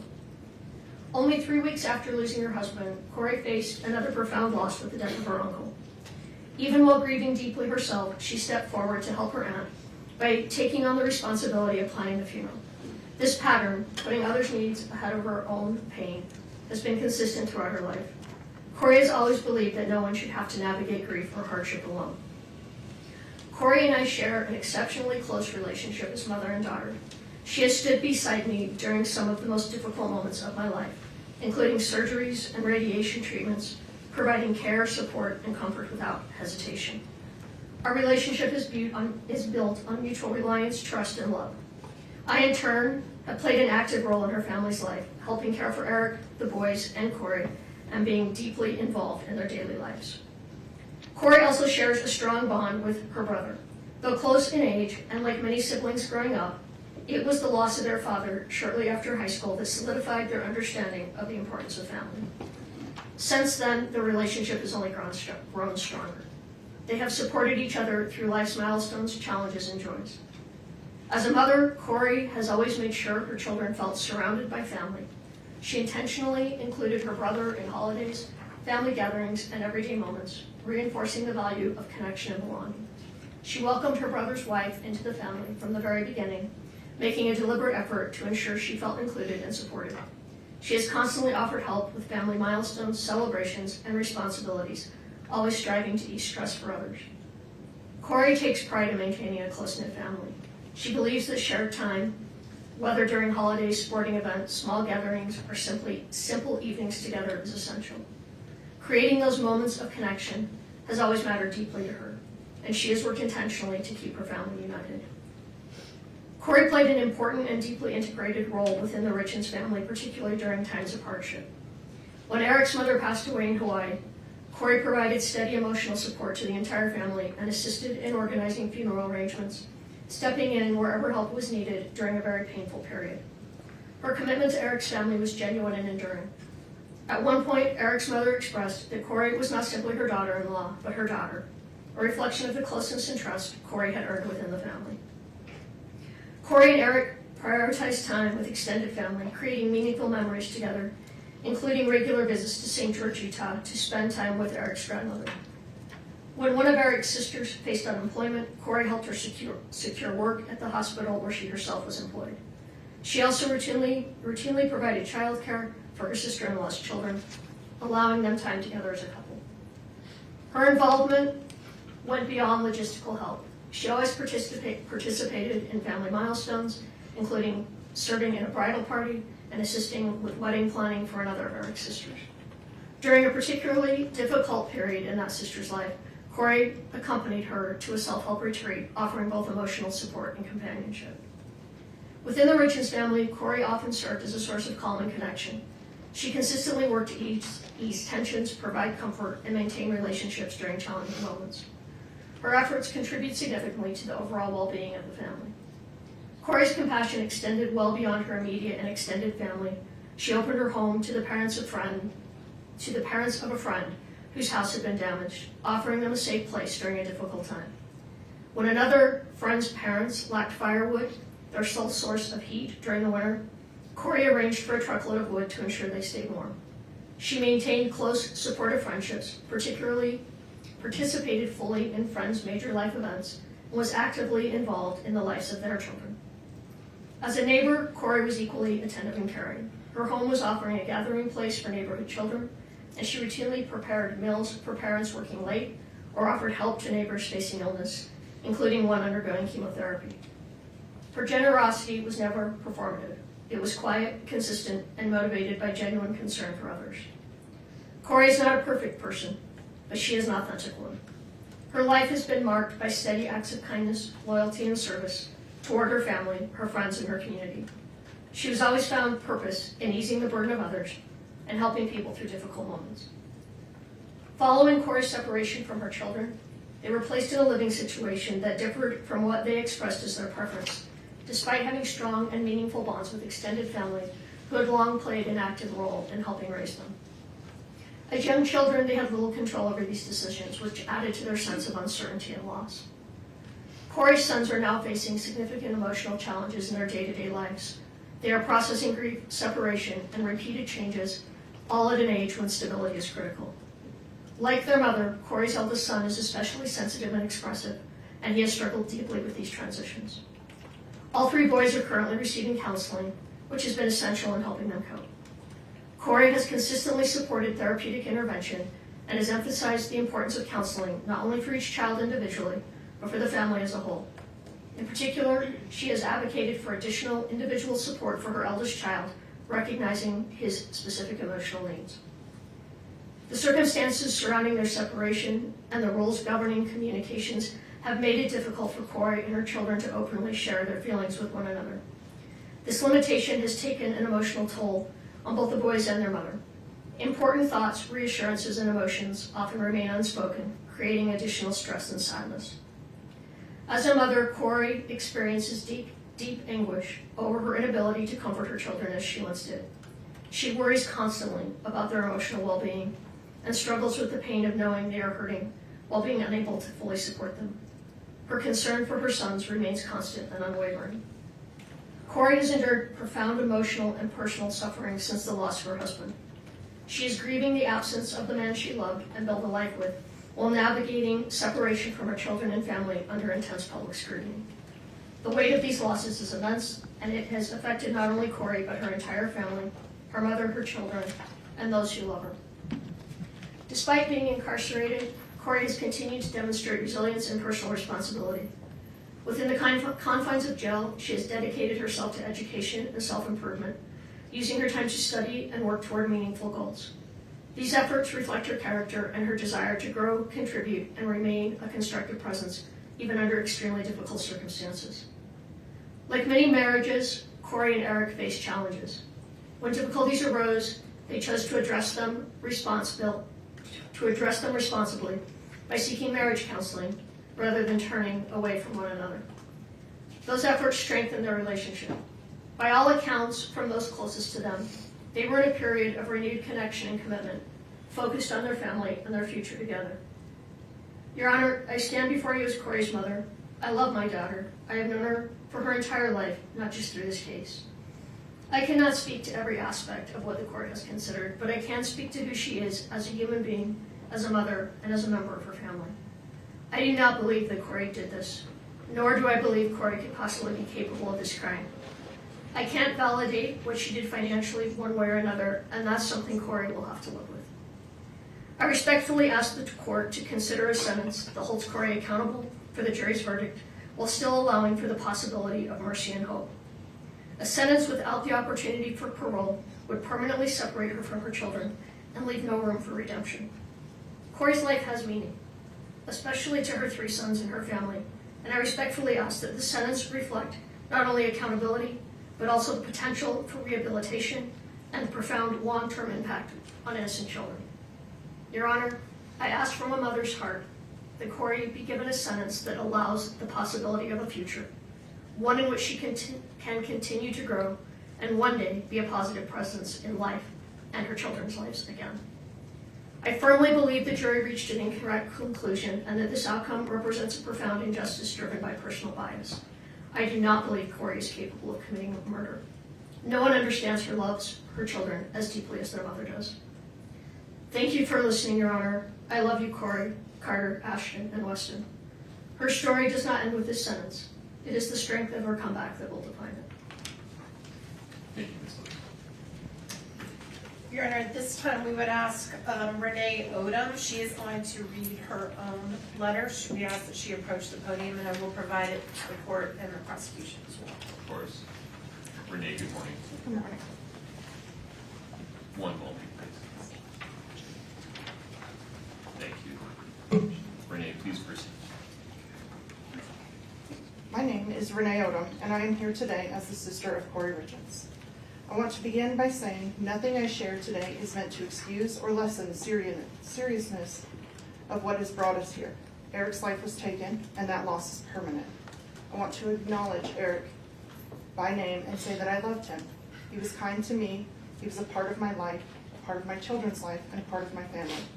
He matters deeply, and he is missed.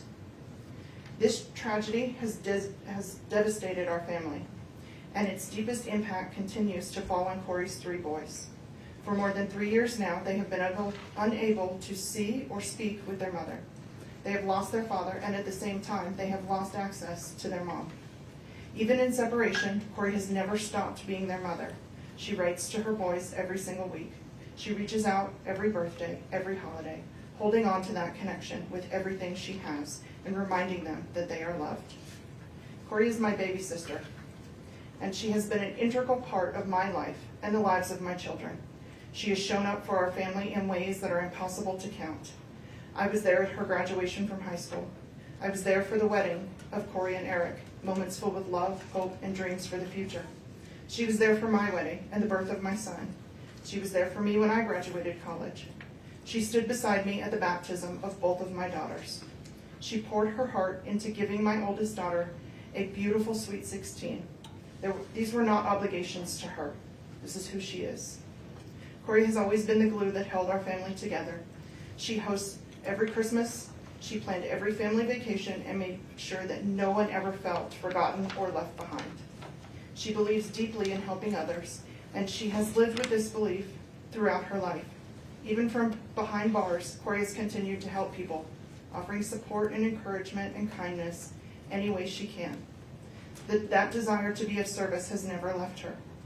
Kouri's a great sister, an awesome aunt, an amazing daughter, and she will always be a devoted mother. She is also the smartest person I know. Kouri has earned 2 master's degrees and is applying to a PhD program. Growth and learning and becoming better for herself and others have always mattered to her. Most of all, she loved her husband and her children with everything that she was. I continue to struggle to reconcile this tragedy with the loving sister and the mother I've always known. I understand and respect the court's responsibility to impose a just and lawful sentence.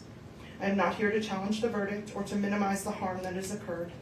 I only ask that the court see the full human picture, the pain, the accountability, the lifelong consequences that are already being carried. Please leave room for hope of a life with her boys. The impact of this tragedy will remain with Kouri and her children for the rest of their lives. Our family deeply feels the absence of her presence and that of her boys, her guidance and her love. I love you, Kouri, and I will always stand by you. Thank you, Your Honor, for letting me speak and considering my words.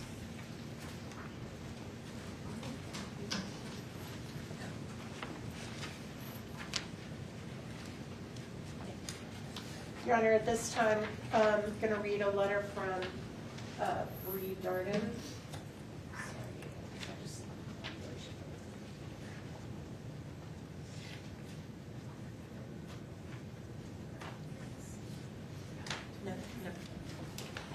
Your Honor, at this time, we'd like to read a brief letter from Kouri Richins. That is Kouri's sister-in-law, who also worked with her at her real estate business. I know Your Honor heard some testimony about that. She has a newborn baby, so she can't be here.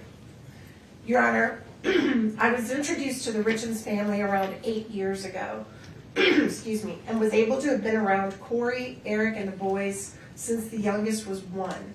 I spent many days, weekends, holidays, birthdays, barbecues, etc. with them all, and was able to learn so much about the family dynamic and the love they had for one another.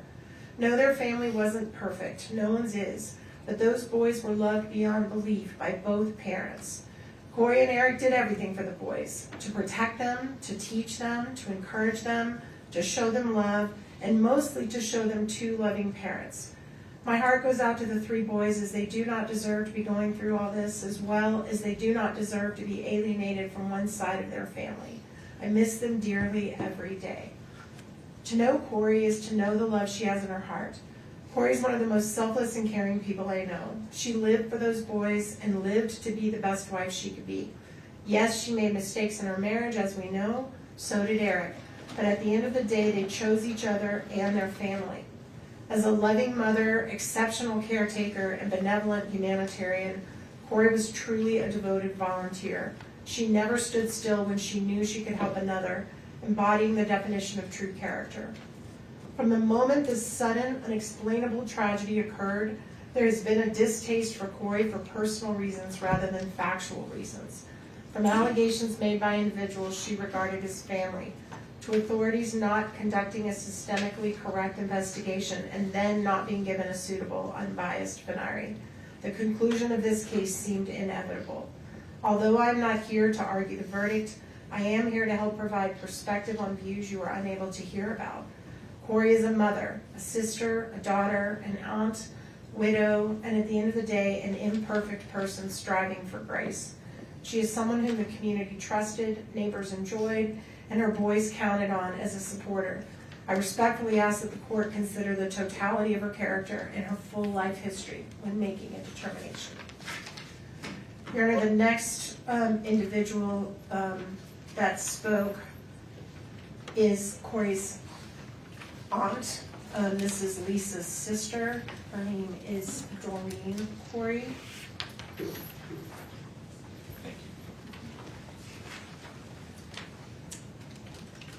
Your Honor, thank you for allowing me to speak today. I have spent many sleepless nights trying to find the right words for this moment because it is heartbreaking to stand here and speak about someone I care deeply about in a courtroom like this. I believe in you, Kouri, and I'm very proud to be your aunt. I stand before the court not to minimize the seriousness of this case, but to speak about the person I've known outside of these proceedings. The woman I know is not the monster these proceedings may have made her appear to be. When I think about her, I do not think about charges, headlines, or verdicts. I think about the mother I watched love her children with every part of herself. I think about the woman who worked hard to build a better life through education, determination, and sacrifice. I think about someone who wanted more not only for herself, but for her children and the people she loved. Her children were never just part of her life. They were her entire world. I watched her celebrate their accomplishments, comfort them in difficult times, and carry the weight of motherhood every single day. She loved fiercely, deeply, and unconditionally. Eric and those boys were her life. Both Eric and Kouri were very loving and attentive parents. They were solid, they loved hard, and they played hard. I also watched her work tirelessly to educate herself and create stability for her family. She pushed herself because she believed in building a meaningful future. She was proud of what she accomplished, but even more proud of being a mother. This conviction does not erase the years of humanity, goodness, and compassion that existed before this moment. I know there are people who may only see the charge or the verdict, but I ask the court to remember a person is more than the worst moment of their life, or in this case, more than a verdict that many of us still struggle to understand and accept. The woman I know is compassionate, intelligent, nurturing, and deeply human. I do not believe she's cruel or beyond redemption. I believe there's still goodness in her, and I know there are many others who believe that too. Whatever sentence is imposed today will not only affect her, it will echo through the lives of her children, her family, and everyone who loves her for years to come. Her children still need their mother's guidance, love, voice, and presence in whatever way they can still have it. I understand the weight of the court's responsibility, and I speak with respect for these proceedings. I only ask that when sentencing is considered, the court remembers the whole person standing before you today. Not only this moment, but the years she spent loving, learning, sacrificing, and being devoted mother. I love you, Kouri, and I love those precious boys. I ask for mercy, I ask for compassion, and I ask that the court see the humanity in her so that so many of us have seen for years. All right, the next one is an individual that did not want their name read in the public, so I'm going to provide it to the court and the prosecution only. This is a close friend of the family. To the Honorable Judge Mrazek, I'm writing to respectfully share my personal relationship and observations with the Richins family and 3 young boys, and to ask that you consider sentencing Kouri to 25 years to life rather than life without the possibility of parole. From 2017 to 2019, I had the privilege of working as a babysitter for Kouri and Eric's 3 children. I was able to view this family at a time when things in life were good for them. The youngest, Weston, was still in diapers, and we worked on potty training together. What struck me most during that time was the stable, loving, and orderly home the 3 boys had to grow up in. Kouri was a young mother, close in age to 2 of my own children, and she'd established a true house of order. The home was beautifully decorated. I particularly remember the bright fall decor. The walls were lined with photos of the boys at different ages, and they had a wonderful playroom over the garage. The family worked together, played hard together, and clearly loved one another. I recognized the effort and pride in caring for her family. When she was out of town one week, she left detailed meal plans for me to use the crock pot, so Eric could come home each night to dinner with the boys. Those meals were so good that I replicated them for my own family. I was so impressed by her age progression photo display in the hallway that I had canvases made of my own grandchildren in a similar fashion. I even copied some of her simple but festive fall decorations and bought similar cowboy kid toys for my grandchildren after seeing how much her boys enjoyed them. Kouri's positive influence extended beyond her own family. I brought many of her ideas home with me.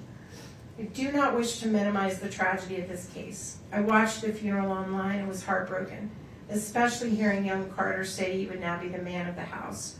I believe Kouri deeply cares for her children, and I have to believe they love her as well. 3 boys' lives will be forever affected by the court's decision. I believe in the possibility of rehabilitation and the value of preserving hope. I respectfully ask that you not eliminate the chance that one day these 3 sons would be able to make their own choice as to whether or not to have a relationship with their mother. Kouri is not a threat to society. Please give her the opportunity to serve her sentence with the possibility of someday returning to her family. Thank you for your time and considering my perspective. Your Honor, the next individual that's going to be addressing the court is going to do it himself, and that is Mr. Greg Hall, and he's here to read his statement to the court.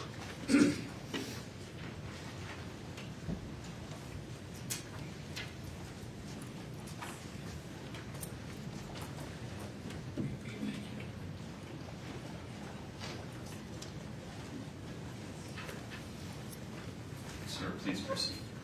Good morning.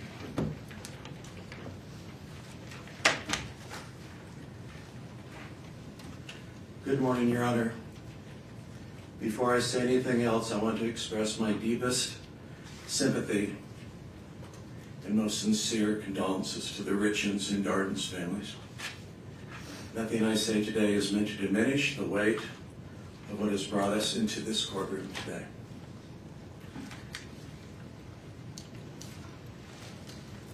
My name is Greg Hall. I have known Kouri for over 7 years, both personally and professionally.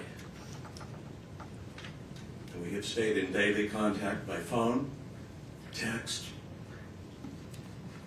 and in-person visits throughout her entire incarceration here in Summit County. I am here today to share with you what I have witnessed firsthand about the person I know. In the years before Kouri was incarcerated, she made a habit of looking for people who were struggling. She not only volunteered for many years at children's schools and donated, which you've heard about the 100 pairs of snow boots, but she also did follow up to make sure that those children had clothes. She has volunteered at the soup kitchen for years and brought her boys along with her because she wanted them to teach them about service and kindness to others. When Kouri found out a neighbor had been diagnosed with cancer, she anonymously arranged for a massage therapist to visit her. When my own wife was in an auto accident, a care package showed up at our home. If a family was having a difficult time purchasing a home, she would offer to take little or no commission in order to help them. Please know that none of these things were ever done for recognition. They were done because all she ever wanted to do was good. Your Honor, what I would like the court to understand the most is that the goodness and kindness toward other people that defined Kouri before her arrest has not gone away since being incarcerated. When new inmates arrive frightened and disorientated, Kouri is the first to step in. She helps them get their footing in an environment that is unfamiliar and frightening to them. She's also tutored other inmates working to further their education. She has helped women who cannot read or write navigate through the system and draft letters to their family on the outside. When women in her unit receive bad news from home, she is the first to sit with them and comfort them. She has used her time inside to study, and she takes her studies very seriously. She has earned multiple degrees, including a master's degree since being incarcerated, because she wants to be of use to other incarcerated women who struggle with literacy, with their legal paperwork, and with the simple daily reality of being inside. She enjoys studying religion and ethics and the practical application they have in our lives. She attends weekly church services and has helped to create new programs within the jail that other inmates now rely on. She studies late into the night, every night. She prays for her boys and for her family every day. She also prays for others in need.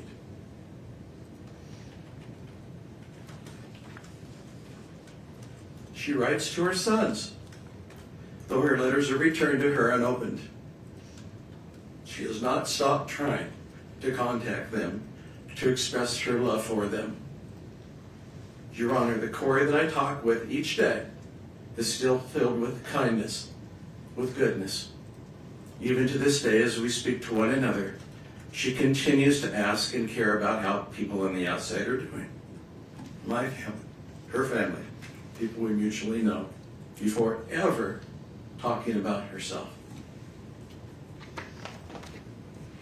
I'm not here to argue with the verdict of this court.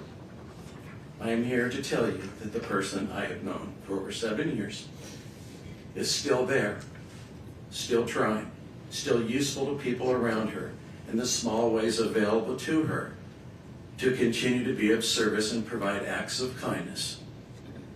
I only ask that the court please take this into consideration today. Thank you, Your Honor. Thank you, sir.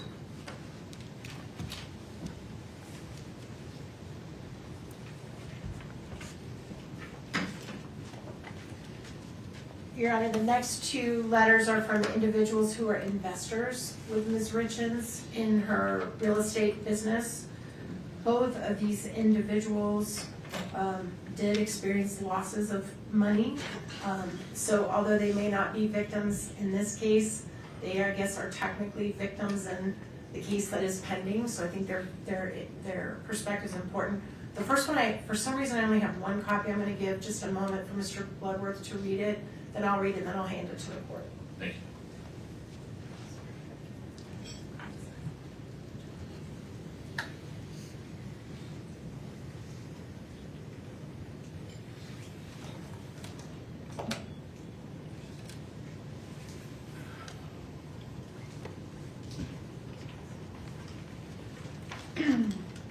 Honorable Judge Mrazek, I'm writing to you regarding whatever sentence you need to impose on Kouri Richins. I implore you to impose the lowest sentence possible, including the possibility for parole. Due to the defense resting in this case, you and the jury only heard everything negative that could possibly be said about her from the prosecution, their witnesses, and the media. There was always another side of her that was not presented. As one of the investors in some of Kouri Richins' properties, she never asked that we invest. We always asked her after seeing the quality of the work done. She had a real estate license and got a general contractor's license. Yes, we made money on some of the properties, and yes, we lost money on the legacy property due to her arrest. She made sure we were aware that we could lose our investments. During the time we did spend with her, we found her to be honest, caring, super smart, and constantly talking about her love of Eric and her children. She adores those boys and was involved in all aspects of their lives and very proud of all of them. I understand she has used the time in jail to obtain a second master's degree. I honestly believe that even spending time in prison, that she could still be a valuable and contributing member of society and hopefully one day have a relationship with her boys. I do totally understand how difficult it is to have someone's life in your hands, as I felt that weight as an Air Force flight nurse in Iraq many times, caring for our wounded warriors. We all need to have hope. Please do not take that from her, as she has already lost so much. And I'm not going to reveal the name on public. Thank you.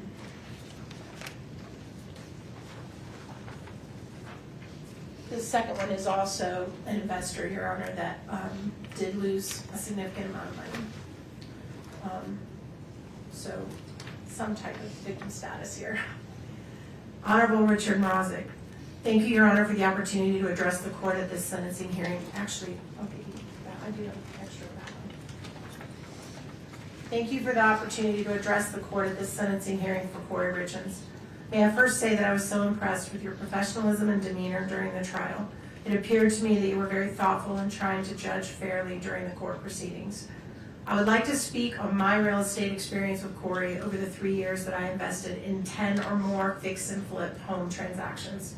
My wife, my son, and I were so impressed with Kouri and the great job she did in finding and remodeling the homes that we invested in. She worked hard in making those properties look beautiful after they were remodeled, and we all made money from them. We could not have been more proud of Kouri and happy for her and her family. Knowing from her brother Ronnie that she'd lost her father at a younger age, I told her once in a text message that I was unofficially adopting her as my daughter. She was a great mom for her boys, and she and Eric were so involved in their lives. What has happened since has been a tragedy for all the families involved. I never met Eric, but knew that he and his workers helped with some of the stonework on the remodels. Kouri and Eric helped stage a house that my son and I remodeled that Kouri found for us in Ogden. She listed it and had it sold in 3 days. Those were good times when the market was great for doing fix and flips, and we all benefited from it. Unfortunately, about the time of Eric's passing, the market changed and interest rates skyrocketed. Those who had house remodel properties suddenly found the buyer's market dried up and houses were not selling. We lost money as well as many of our friends in the real estate business.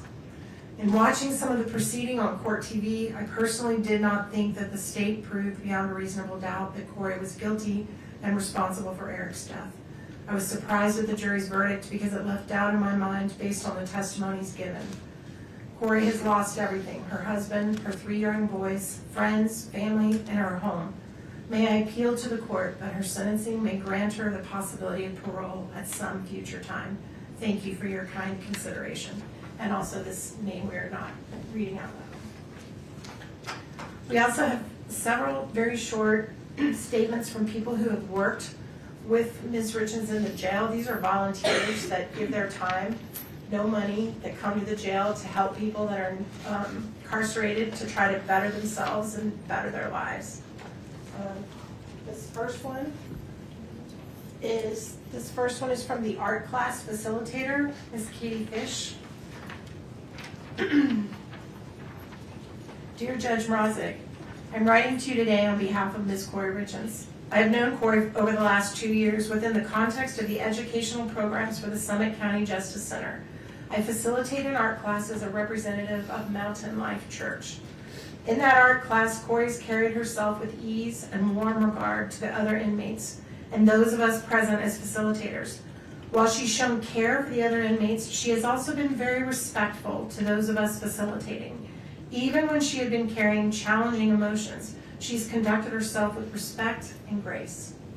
I understand that my interactions have been limited and have been laced with an expectation of certain polite behavior, but it is also not just a given that inmates will uphold that same respect and decorum. She has chosen to present with ease, care, and grace. From the brief conversations we've had about her life, I do believe she is a different person from who she was before being there. I hope and pray that her heart continues to be led toward faith and transformation. Thank you for your time. The next individual is another volunteer who teaches the class of biblical truth at the jail. This individual is named Eric Aper.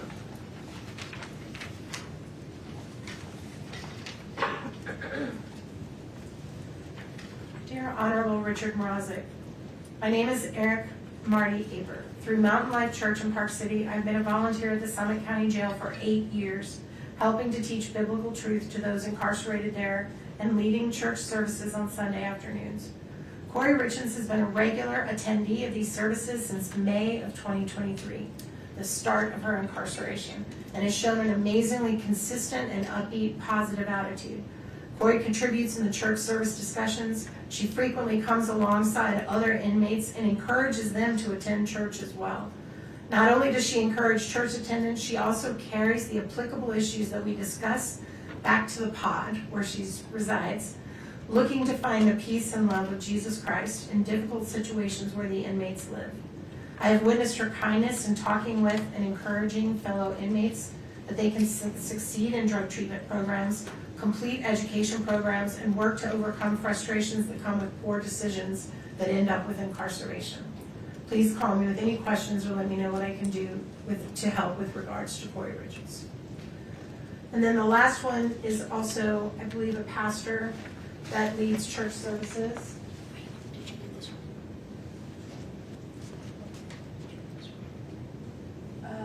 Nope, I think I might pull that out. I don't think I have that one, so I may need, thank you. This next one then is from Craig Moline, who's one of the pastors as well. Can you let Brian read that while I'm doing this? To the Honorable Richard Mrazek, Your Honor, I'm one of 4 people privileged to rotate in on Sunday afternoons from Mountain Life Church to lead church services with inmates at Summit County Jail. On any typical Sunday, we will pray with inmates, sing a couple of songs, no matter how bad it may sound, read a psalm and discuss it, and then teach on a subject from Scripture. For 3 years now, Kouri Richins has been in attendance to those services. We've seen her be hospitable to other inmates, inviting them to services. She's participated in discussions, and we've seen her as a help to other inmates. At the beginning, we gave her a study Bible that helps give life application hints along with an explanation of the text. I smiled recently when I saw her Bible sitting in front of her, and I observed it doesn't look new anymore.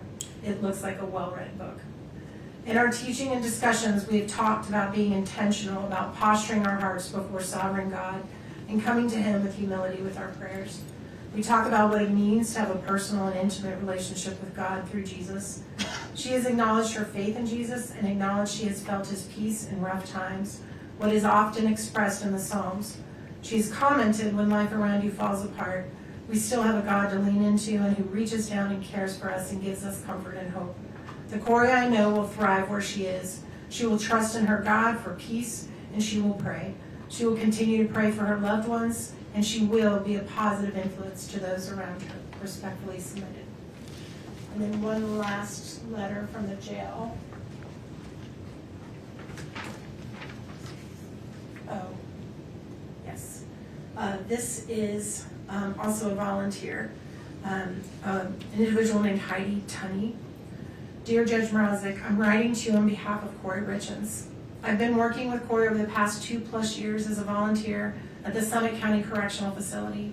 I taught her in the addiction recovery program. I attended church with her on occasion. I worked with her in a yoga program that I started at the facility for the incarcerated men and women too. I found Kouri to be very easy to work with and very enjoyable to be around. She was very thoughtful in her conversations in class. She always showed the utmost gratitude for anything that was done on her behalf. I also noticed that she was a leader among the other incarcerated women. She tended to be a peacemaker and stayed above the fray and away from the pettiness and challenges that sometimes arise among incarcerated women. The women in general respected her and looked to her as a leader. Kouri actually was one of the women that asked me to get a yoga program started for the incarcerated women. She saw a need there and she acted on it. I started and have taught that class for almost 2 years now. Kouri was the most dedicated student. She only missed a couple of times the entire time I taught, and the times she did miss were when she was meeting with attorneys or had court appearances.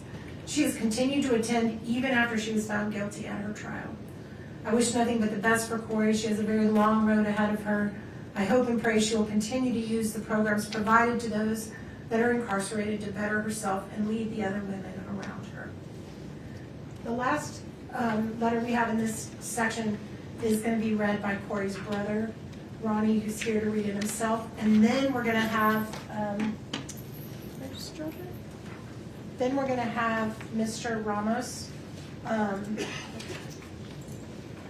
it is. Mr. Ramos make a few very brief comments. Then we'll conclude with our final 3, and then we'll close out with Ms. Lewis and Ms. Richins, unless the court needs a break. Is that all right? No, it might make sense to take a break before Ms. Richins, given what you have previewed regarding timing. Great suggestion, Your Honor. Okay. All right, this is, if Ronnie can come on up.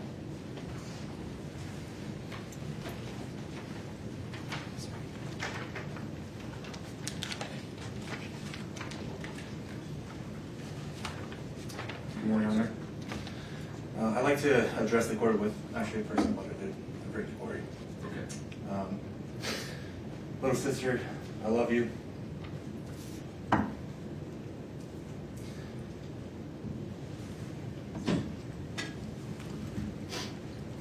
miss you. I miss our random banter.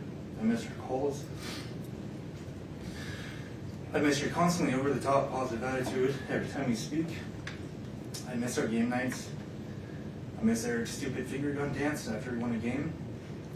I miss our holidays. I miss you sending the boys to wake me up on Christmas morning, way too early after we've stayed up way too late preparing Christmas for them so that it'd be absolute perfect.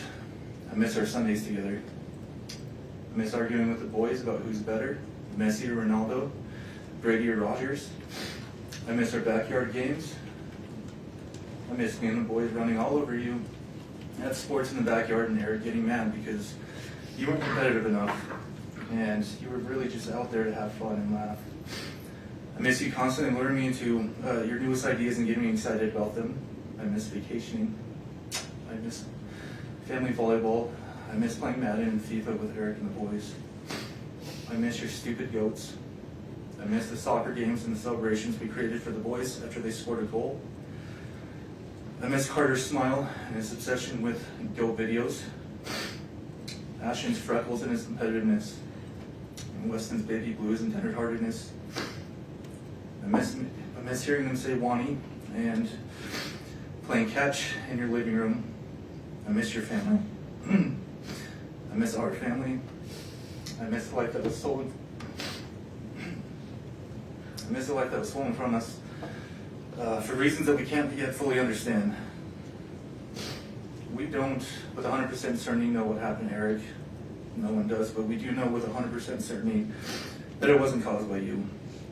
We know that, the police know it, the prosecution knows it, and everyone watching this trial knows it. They could not prove their theory, just the opposite, and yet here we are. For some reason, unbeknownst to us, really bad things happen to really good people, Cor, and you were just really too good of a person, I guess.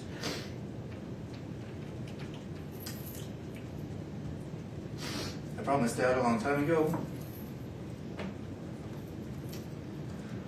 that I'd always look after you, Mom, and I intend on keeping that promise. We'll get through this together, and the injustice that's occurred here in this courtroom, it'll be righted in time. Your innocence will shine too brightly to be contained once you've actually had a fair shot at defending yourself. When the day comes, I just know somehow that you're going to change a lot of lives that really need your help. And until then, little sister, just know.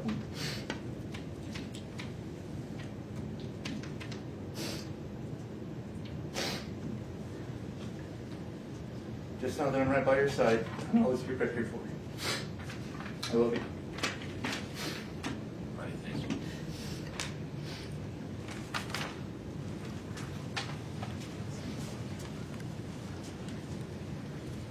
Mr. Reynolds. Morning, Judge.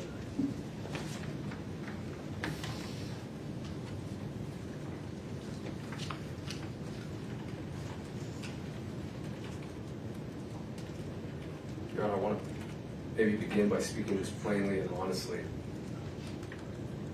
I disagree with the jury's verdict. I'm deeply saddened by the way that justice was rendered in this case. I don't believe that this outcome fully reflects the truth or the humanity involved. But our Constitution demands something difficult of all of us, especially of officers of the court. It demands restraint. It demands respect for the process even when the outcome wounds us. And so, while I disagree with the verdict, I respect the jury's decision. And while I disagree with many of this court's rulings, I respect the lawful authority of this court, of Your Honor. This is because the rule of law only survives if we continue to honor it, even in moments of disappointment and pain.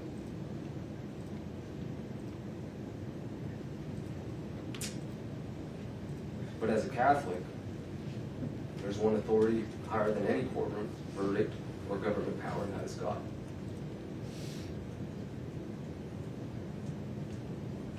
I say that as a reminder of humanity and of human limitation. Our system of justice is imperfect because every human is imperfect. I think that humility matters here today. It matters because the sentence of life without parole risks becoming something greater than punishment. It risks becoming the declaration that redemption no longer matters. late Pope Francis said that life without parole is just a death penalty in disguise because it extinguishes something fundamental to human dignity, and that is hope. Hope to all involved, victims, condemned alike. Refusing to impose a sentence of life without parole today doesn't mean Kouri is going to walk free. It doesn't mean that she will someday leave custody. She may very well spend the rest of her natural life in prison. It also does not mean that her victims who have spoken today, her kids, doesn't mean that they have to forgive her. They may never change their minds. They may never forgive their mother. And also, no court has the authority to demand that they do.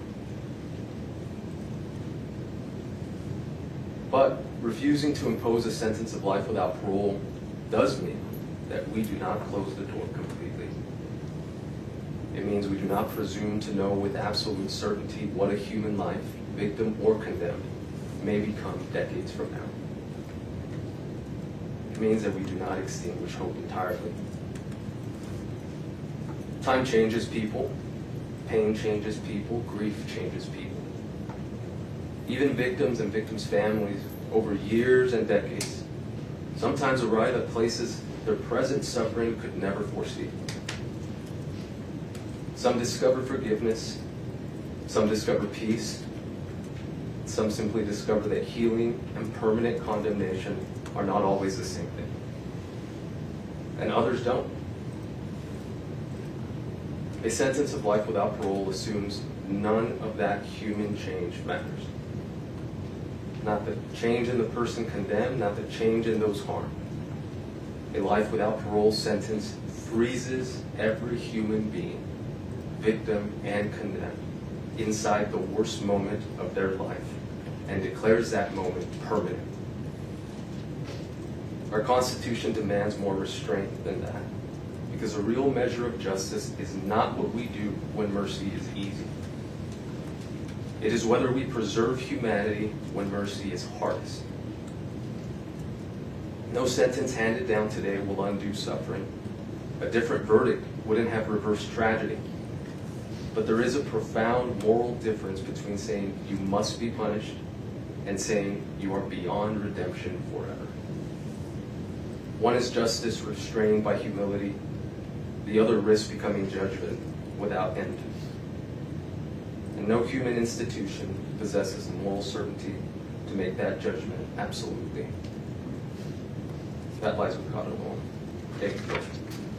Thank you, Mr. Ramos.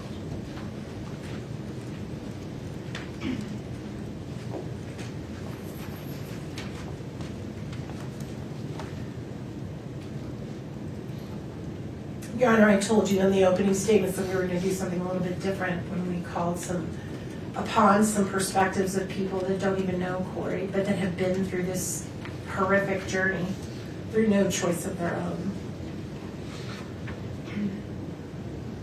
One is from a mother whose son was murdered. Again, we're going to just share her name with only the court and the prosecution.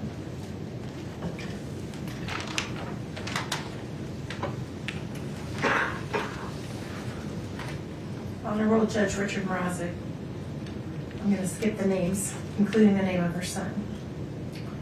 My son was murdered almost 30 years ago in a random act of violence. He was only 18 years old. The man who killed him was just a few months older. I know the kind of grief that changes your life. I have felt the despair, darkness, and rage that comes from that loss. I know what it's like to try to rebuild your life with a heart that will never be whole again. And I know what it feels like to believe that the only thing that will ease that pain is inflicting pain on the person responsible for never getting another day with the one you love. I grieve with the family of Eric Richins. I am heartbroken for them, especially his children. And I want to be clear that nothing I'm sharing today about the criminal justice system and its many failings should be taken as any sort of criticism of them and how they feel or act in their grief. But I feel compelled to share my perspective with the court because I wish I had known what might be on the other side of experiencing the grief of losing my son and trying to navigate the criminal justice process at the same time. And I don't envy the decisions you have to make. I only want to tell you a little of what one broken-hearted mother has learned, and that is that the criminal justice system needs more humanity. It needs more mercy. And I know this because of the man who murdered my son. Sending someone to prison without the possibility of parole should be reserved for the very rare, absolutely most heinous cases. Sending someone to prison without the possibility of parole is to decide they are irredeemable, that they are not capable of change, and will never be worthy of our trust again. It is a fate so bleak, I am not sure how anyone survives it, let alone do what my son's killer did. He went into the worst place imaginable and found a way to be a better human being. He spent the first 18 years of his adult life in maximum security. Those who are sentenced to life without the possibility of parole have few opportunities to participate in programs or work because resources are limited, and why would they waste them on someone who's never getting out of prison? The criminal justice system has gotten better and better at punishment. Mercy has almost been extinguished. We're supposed to find a balance. We're supposed to remember that these are human beings, and these decisions will ripple through generations, even strangers. I am afraid with the increasing number of people sentenced to life without even the possibility of parole, we've decided it's easier to throw people away than to try and help them change, or even allow them to try and make amends for their mistakes. Far too often we let our fear and our pain put the focus on punishment with no consideration for mercy. I did that. I wanted the man who killed my son to die. I wanted him to suffer. I didn't care what happened to him as long as he never got out of prison. But as much as I know about pain and loss, I know more about hope and forgiveness, and that's thanks in part to the man who killed my son. He was sent to one of the worst places in the world and became one of the best people I know. Nearly 20 years after my son's death, I received a letter he wrote, expressing his sorrow and his remorse. His apology helped me heal, deepened my forgiveness, and created a bond that continues to bless the lives of many people. I know that every case is different, but I also know the power of hope. I believe in second chances. I believe a life sentence imposes punishment without destroying hope. My personal hope for Kouri is that she does what that individual did, that she finds a way to become a better person no matter what. I thank you for taking the time to read this letter. I know it's a heavy burden to make this decision. I express love and support to those involved and pray we'll all be better to each other. And then I also would have one more, and then we have someone who's going to testify on WebEx. Speak on WebEx, not testify, sorry, speak on WebEx. This is very short, Your Honor. It is from a former prosecutor that imposed these types of punishments. Thank you so much. Also, I'm keeping his name private.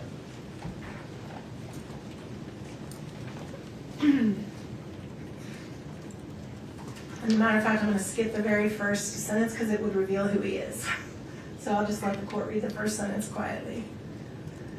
I was in charge of the prosecution of a young man who committed 2 serious homicides at the Log Haven restaurant. He was prosecuted and found guilty. He was sentenced to 2 consecutive 5-to-life terms. 20 years later, while no longer a prosecutor, I happened to be at the Utah State Prison on government business. I was given a tour of the prison industries unit, and I saw an individual sitting at a large desk in front of a bank of computers. I asked about him and was told that he was the individual who had committed the crimes at Log Haven. I was told he was a model inmate, spoke 5 languages, had 2 master's degrees from Utah State, and was used as a go-between when there was unrest among inmates. He was respected by his fellow inmates. He was indispensable at the industries and had set up the entire computer system to run the unit. Coincidentally, the very next day I was speaking with the son-in-law of the father of one of the victims. He related to me how there had been a complete reconciliation between their family and the killer of their son. They had long ago forgiven him and wondered if I could help getting him paroled. I still had connections in the criminal justice system, and I told them I would try. I subsequently met with him at the prison, and I was equally impressed with how he had turned his life around. We were able to get him an expedited parole hearing. Tragically, He died from suicide a few months later when he was falsely accused of inappropriate access of the state computer system and removed from his position into a secure unit of the prison. This case was a textbook lesson of how rehabilitation can work. He was not the same cocky druggie that we sent to prison 20 years ago. I saw absolutely no reason why he needed to spend more years in custody. Even his fellow inmates told me they were convinced he had done everything to reform himself and become a valuable member of society. I agreed. Keeping someone incarcerated when they've proven themselves is just plain wrong. Prison sentences without possibility of parole create the same issue. I believe it should be reserved for the most violent and dangerous of individuals. Thank you for taking the time to read this. And then Ms. Lewis will introduce the final speaker, and then she'll have her comments, and then we'll take that break. Who is the person you'd like me to invite? Emery Blanchard. One moment, please.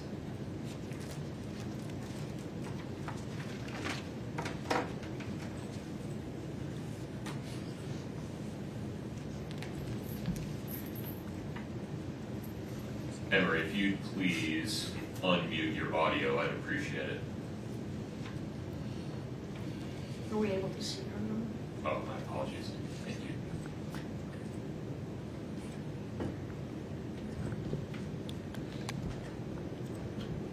Emery, can you hear me okay? Yes, sir, I can. Okay. Ms.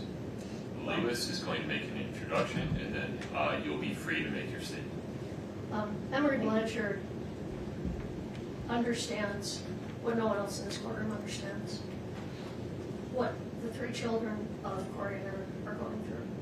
When Emery was 12, I believe, she can correct me if I'm off there a little bit, her father violently killed her mother while she and her brother were in the next room. He was convicted, and the state was seeking death, but ultimately he, at that time, when the jury couldn't decide unanimously on death, he was sentenced to life with the possibility of parole. And I'm gonna let Emery take it from there and see what she wants to say. Emery, please proceed. Thank you, Judge. Good afternoon. I was asked here today to speak about a personal experience. My name is Emery Blanchard.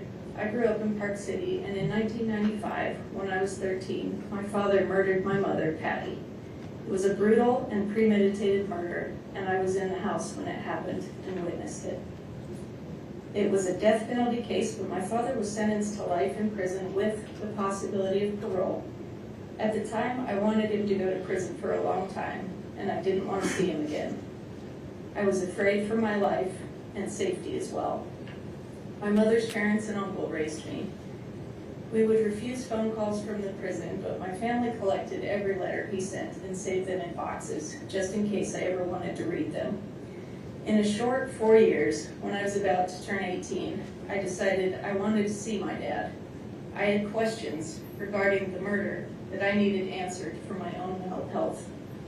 My amazing grandmother offered to take me to the prison while I was a minor if I wanted to see my dad. I wanted to spare her from having to face the man who killed her daughter, so I waited until I was 18 and could go to the prison on my own. I didn't know if I would be fearful of my father, or perhaps even so angry that I might attack him. None of that happened. The moment I saw him for the first time in over 4 years, he simply hung his head and said to me, "I'm sorry." We both burst into tears and held each other. I felt safe and as whole as possible again in his embrace. Yes, this was the man who killed my wonderful mother, but at that moment I realized he was still my dad, and I still needed him. The next decades were good at times and very hard at times. Many years I visited my dad often in prison. Some years were exceptionally hard for me, and I chose not to see him at all. I experienced a full range of emotions, and all of them were valid. I knew for my own health and peace, I had to learn to let go and forgive. No easy task, but this is when I truly mastered empathy and compassion. My father served 25 years until his first parole hearing. I was for parole, but nevertheless, he was denied and given another 5 years. At his age, I knew it was a death sentence, and it was. Just last year, after 30 years of incarceration, he died 4 days shy of his 81st birthday. My second worst nightmare came true, the first being my mom being murdered. I was not able to see him while he was dying. There was no compassionate release. Some may say he deserved that, and maybe he did. I can tell you that no amount of time served ever made this situation right. 20 years, 30 years, and even death. None of it can bring back my mom or repair the immeasurable damage that he caused me and my family. Once 20 years had passed, my grandmother even said to me, "It's been long enough. You want your dad." I wanted my mom, but I did still have a living parent, and I needed him. I don't tell you this story to tell you how to feel or that I understand how you feel. I'm offering that hearts and feelings can change over the years. To honor my mother, I'm a victim advocate who supports people in domestic violence situations, and I now help people with PTSD heal at my ranch in southern Utah using nature, horses, and farm animals as teachers. I teach compassion for humans and animals alike, and I found a way to turn my pain into purpose. But I will tell you honestly that life is still hard, and losing both of my parents at that young age harmed me greatly and left me with a very sad and lonely heart. No amount of prison time made me feel better, and in the later years my father's incarceration wore on me severely. What I will leave you with is this: hold tightly to the good memories of your father, and in time, perhaps your mother too. Cling to your family and siblings for love and support. Please let love reside in your hearts and not hate. I pray for your family and for your peace and healing, and thank you for allowing me to speak today. Emery, thank you very much. Thank you, Emery.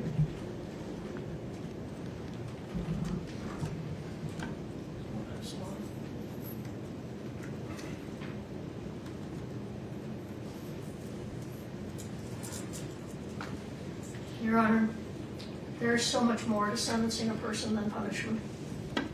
That is why in sentencing someone, the court must consider the totality of the circumstances, the whole person, and who that person is beyond their worst act. In their sentencing memo, the state cited to State v. Holland, which was a death penalty case.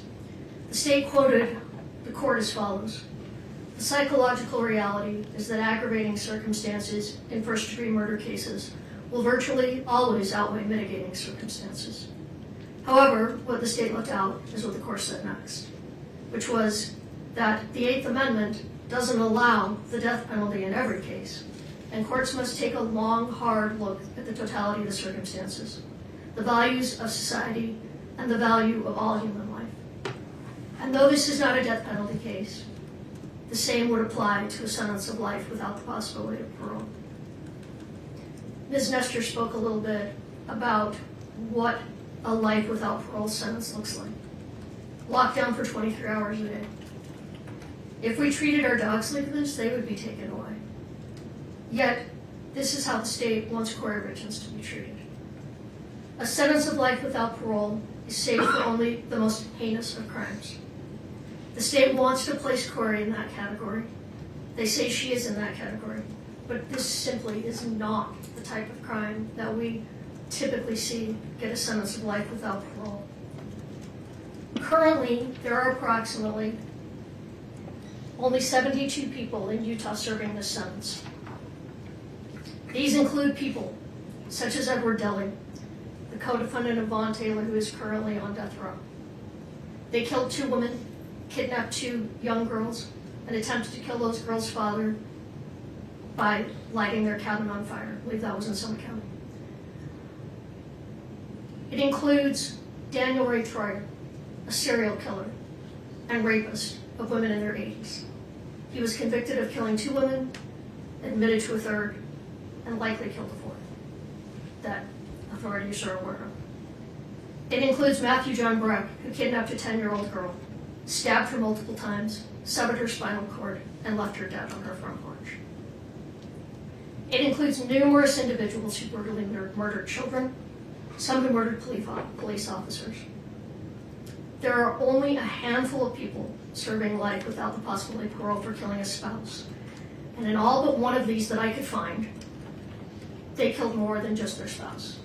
They are individuals who killed their spouse and a child, or killed their spouse and someone else in the process. The only one I'm aware of who killed a spouse and no other individual is Craig Crawford, who set fire to the home of his estranged husband, leaving him to die in the fire. And then there are individuals serving sentences of 15 to life who committed arguably more heinous acts than what Kouri Richins has been convicted of. Eric Sampson abused his wife for 28 years, ultimately killing her in their St. George home, leaving her dead in their bed. He continues to maintain his innocence, and he's serving 15 to life. John Weston Erickson stabbed his wife to death in front of their 2 young children, also injuring his 7-year-old daughter who attempted to wrestle the knife out of his hand, serving 15 to life. Joseph Castillo, his wife, stabbed his wife to death in their garage while his teenage son tried to stop the attack. These men are all serving 15 to life sentences. There are many more examples. Murder is the worst of all crimes, but to say that this particular case is the worst of the worst is simply not true. The state chose the evidence they put forth to obtain their conviction, yet they are not satisfied with what was presented in this court and to the jury, and instead they waited until 2 days before the sentencing hearing and publicly filed what can only be described as a character assassination, filled with unsubstantiated claims from unknown and unsworn sources who will never be cross-examined about these claims. The timing of this filing was no coincidence and left no time for our team to arrange rebuttal witnesses or evidence. Furthermore, it appears that the sentencing memo was not so subtle attempt to get into the public eye evidence they elected to hold back from their case in chief, and then were precluded from presenting when Ms. Richins exercised her Fifth Amendment right to remain silent and submitted the case to the jury without putting on any evidence. To allow the state to use this sentencing hearing as a public platform to make new unsworn allegations untested by cross-examination or sufficient investigation would violate Ms. Richins' right to due process and would be contrary to the Utah Supreme Court's finding in State versus Limesick. I don't know if I'm pronouncing that right, but I have the cite if you want it. Which stating that the due process clause of Article 1, Section 7 of the Utah Constitution requires that a sentencing judge act on reasonably reliable and relevant information and exercising discretion in fixing a sentence. The state's memo should be stricken in its entirety and not considered by this court. Not only are the claims made by the state in their sentencing memo unreliable and irrelevant, much of what they argue is either misleading or outright false. I'm not going to go into everything that we take issue with, but I do want to point out a couple of examples. They state that DCFS supported a finding of emotional and physical abuse by Kouri against her oldest son. What actually happened is that DCFS made an initial finding based solely on reports. This is similar to a probable cause finding that then sends the matter to the juvenile court. The court, however, did not find that Kouri had abused or neglected her children. They found dependent but no fault. In other words, that the children needed intervention, but due to no fault of Kouri Richins, due only to the fact that she had been arrested. They did not even find that she had acted negligently towards her children. The state put forth at length what they believe Kouri's middle son, A.R., would have testified to had they been able to call him in rebuttal. Although it is true that Ashton said these things 3 years after the death of his father and after conversations with Eric's family members, this is very different than what he said to law enforcement immediately upon Kouri's arrest a year after Eric's death. At that time, his statements were completely consistent with Kouri's, that Kouri, had gone to sleep in his room the night his father died. The state argues that Kouri's boys are afraid in part because she still maintains life insurance policies on them. Kouri was of the belief that these policies were no longer in existence since she had not made any payments on them in over 3 years. And in fact, a letter was sent, or an email was sent from Brian Freckleton, who testified, to Ronnie Darden, as Ronnie is the owner on these policies, that this was over a year ago, that the life insurance policies are lapsing. And wanted to let them know if they chose to do anything about that, which they did not do anything about that. So we only discovered yesterday, Kouri only discovered yesterday that at least 2 of these policies are still active, as the payments have been automatically taken out of dividends. So in other words, the policies have been paying for themselves. These are policies that Eric and Kouri took out together in 2017. However, now that Kouri knows that these are still active, she will cancel them. Hopefully, in all sincerity, this will be one less thing for those boys to worry about. Kouri never asked her family to report criminal activity or asked for criminal prosecutions against any of the Richins family or against Cody Ray. She never asked family members to file bar complaints. And until yesterday, neither Kouri nor anyone from her team had ever heard anything about a dating profile being set up online in the name of a lead detective. She did none of these things.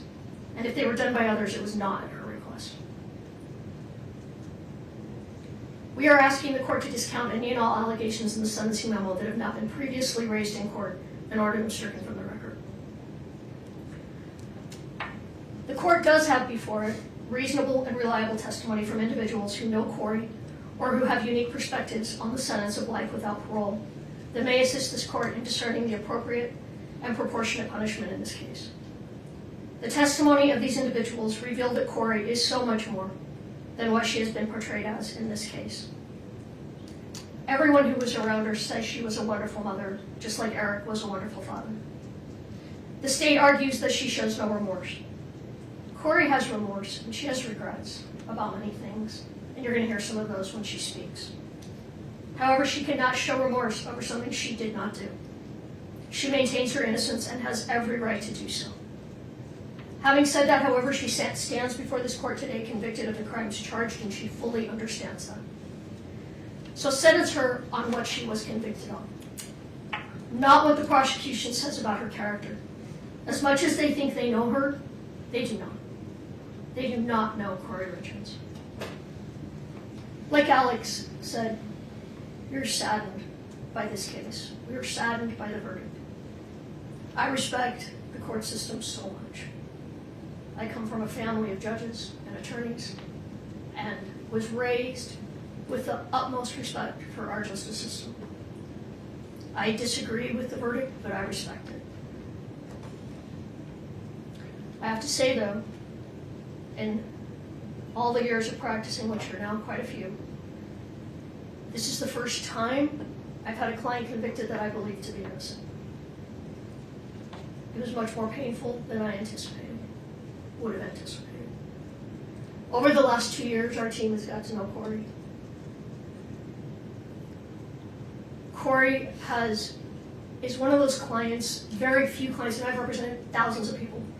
Most of them you don't remember. Many of them you don't like.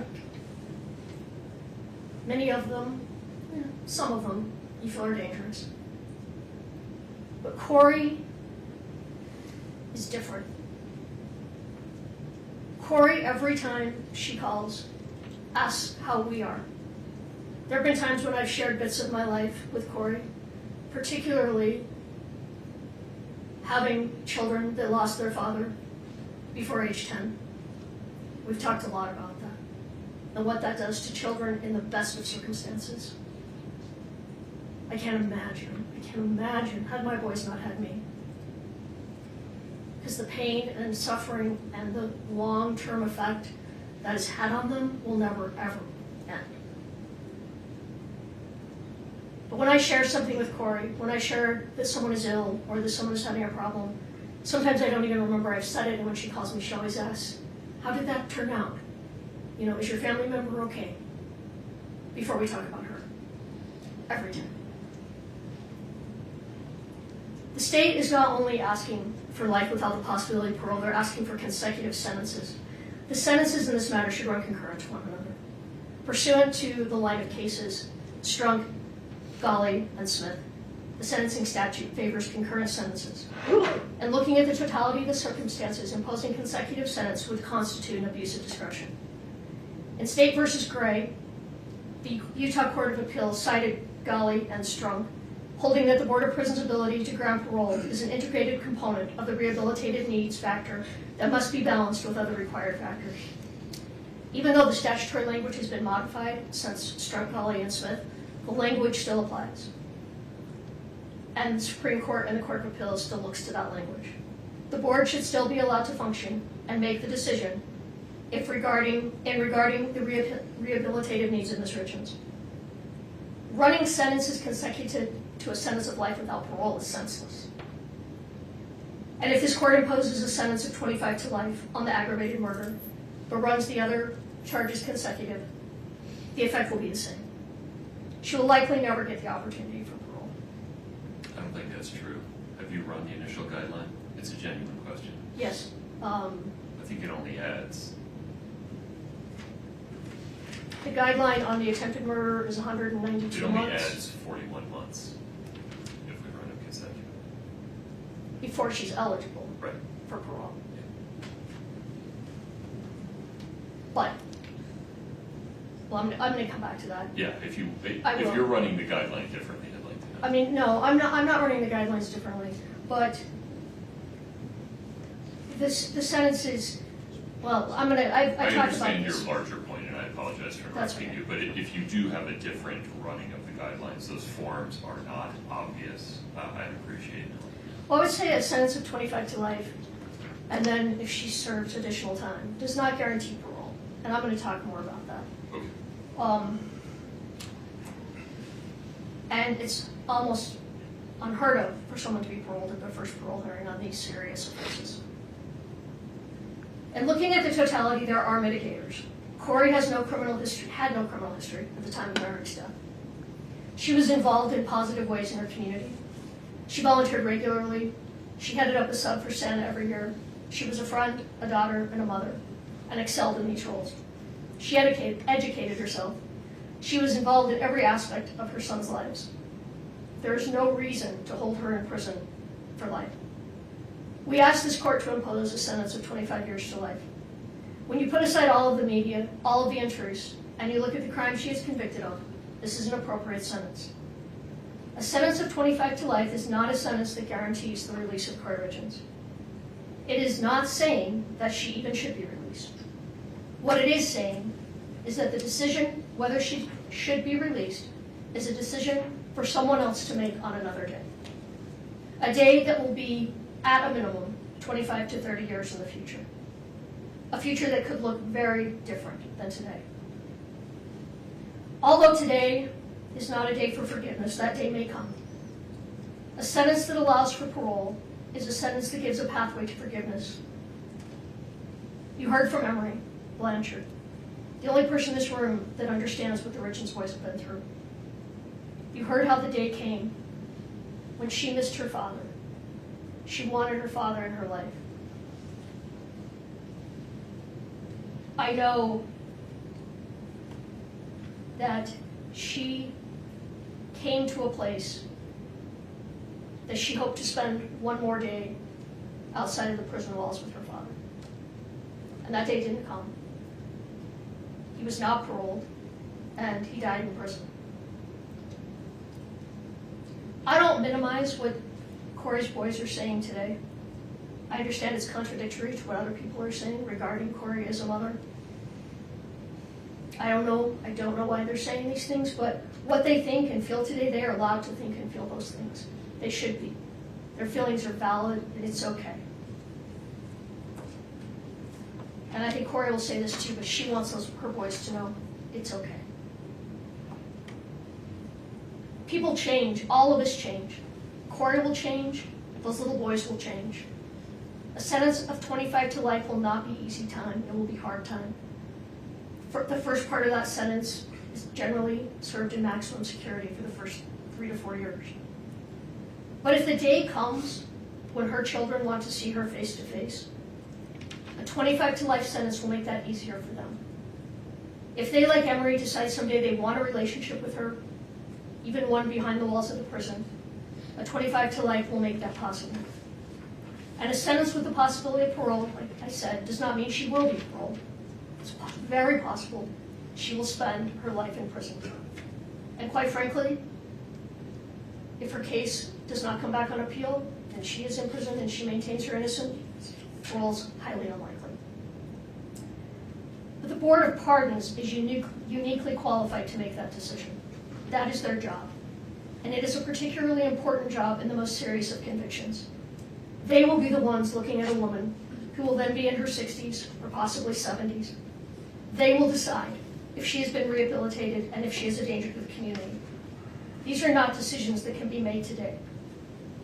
We don't stand here today asking you to give her a second chance. We ask you to let those best qualified make that decision when the time comes. When Kouri's and Eric's boys are grown. When they can tell the board if they feel the same way that they do today. You heard a letter read today from a woman who once stood in the shoes of the Richins family. At sentencing, she wanted life without parole for her son's killer. Now she does not. She has changed. Her views of prison have changed, and her feelings towards the man that took her son's life has changed. But a life without the possibility of parole, the sentence cannot be changed. If Kouri and Eric's boys someday change their mind, and it is too late to say something different than what they've said today, this day will become one more day that haunts them. If in 30 years they still do feel as they do today, they will have the opportunity to express those feelings. But don't allow their statements at age 9, 12, and 13 become another tragedy, another trauma that they may end up suffering as adults. A sentence that doesn't allow even the possibility of parole is a sentence that tells the world there is no hope. There is no growth. There is no change. There is no room for forgiveness. There is no room for love. That we are all our worst act and will never be anything more. And that is not the human experience. In a world where humanity is waning, act with humanity. In a world where hatred is encouraged, act with kindness. In a world where forgiveness is seen as a weakness, act with compassion. A sentence of 25 to life with the other charges turned concurrent reflects the seriousness of this offense, takes into consideration the totality of the circumstances. Further, it follows the recommendation of the pre-sentence report, and it is the appropriate sentence in this matter. Thank you. Thank you, Ms. Lewis. It is 12:55. We're going to take a break until 1:25 to make sure Ms. Richins gets an opportunity to use the restroom and eat something. Mr. Bloodworth, you look like you have something to say. Your Honor, does the court want to hear from the state one last time before she allocates? I do not. I have this firmly in hand. I would like to make it clear, in case there was any ambiguity, that the court has considered and is denying defendant's request to strike portions of the state's sentencing memorandum. Yes, sir. Thank you. Court will be in recess until 1:25. Let's make sure that Ms. Richins gets something to eat. Thank you.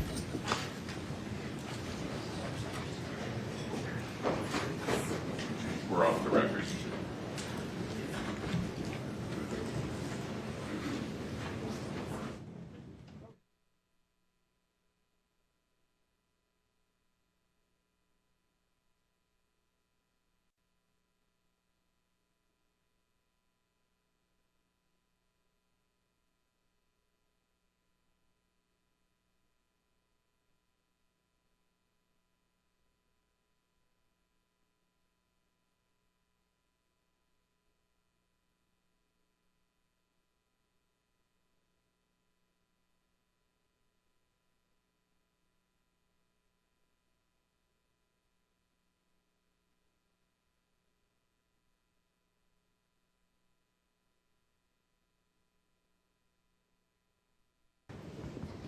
This is case 231500139.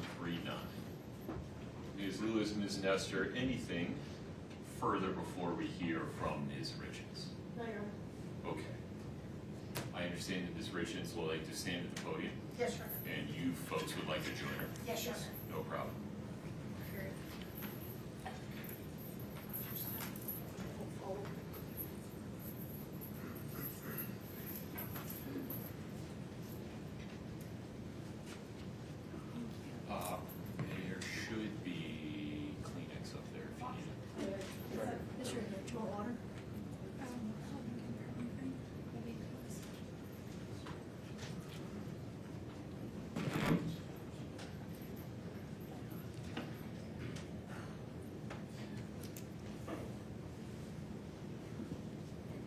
my sweet baby boys.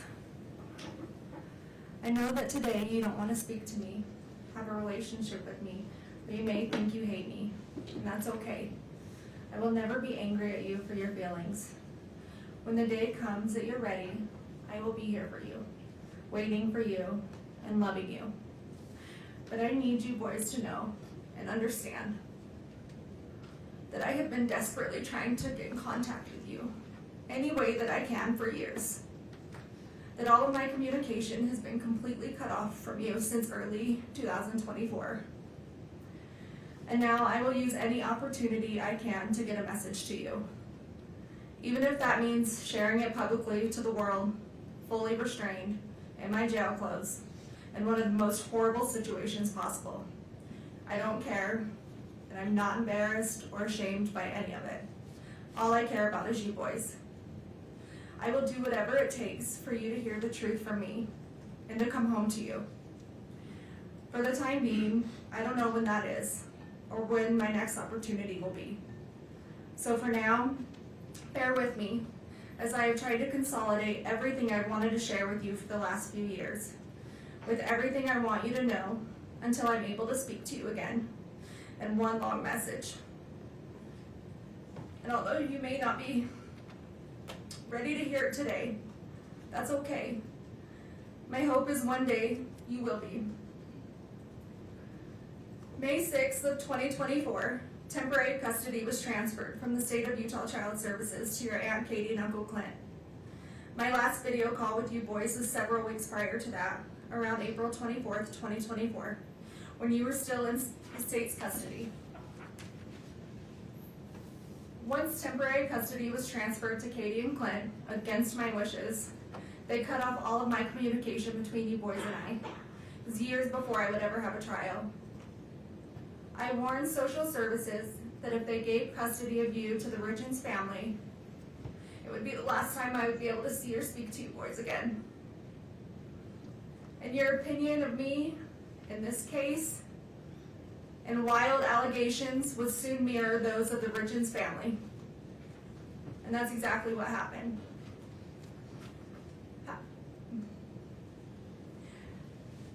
You need to know the Darden side of the family fought a long, hard battle for custody, but was eventually ignored and denied. Since temporary custody was granted to Katie and Clint, they have not allowed me to see or speak to you. No more video calls, no more visits. They blocked the phone number for the jail so I can't call you. Birthday cards, Christmas cards, the letters I would send you boys, they were all returned or rerouted. All of my contact was cut off more than 2 years ago. So please, please ask them. Please ask them for your cards, for your letters, if I tried calling you. Please, just ask them, whether it's now or in 10 years. The one thing I need you boys to know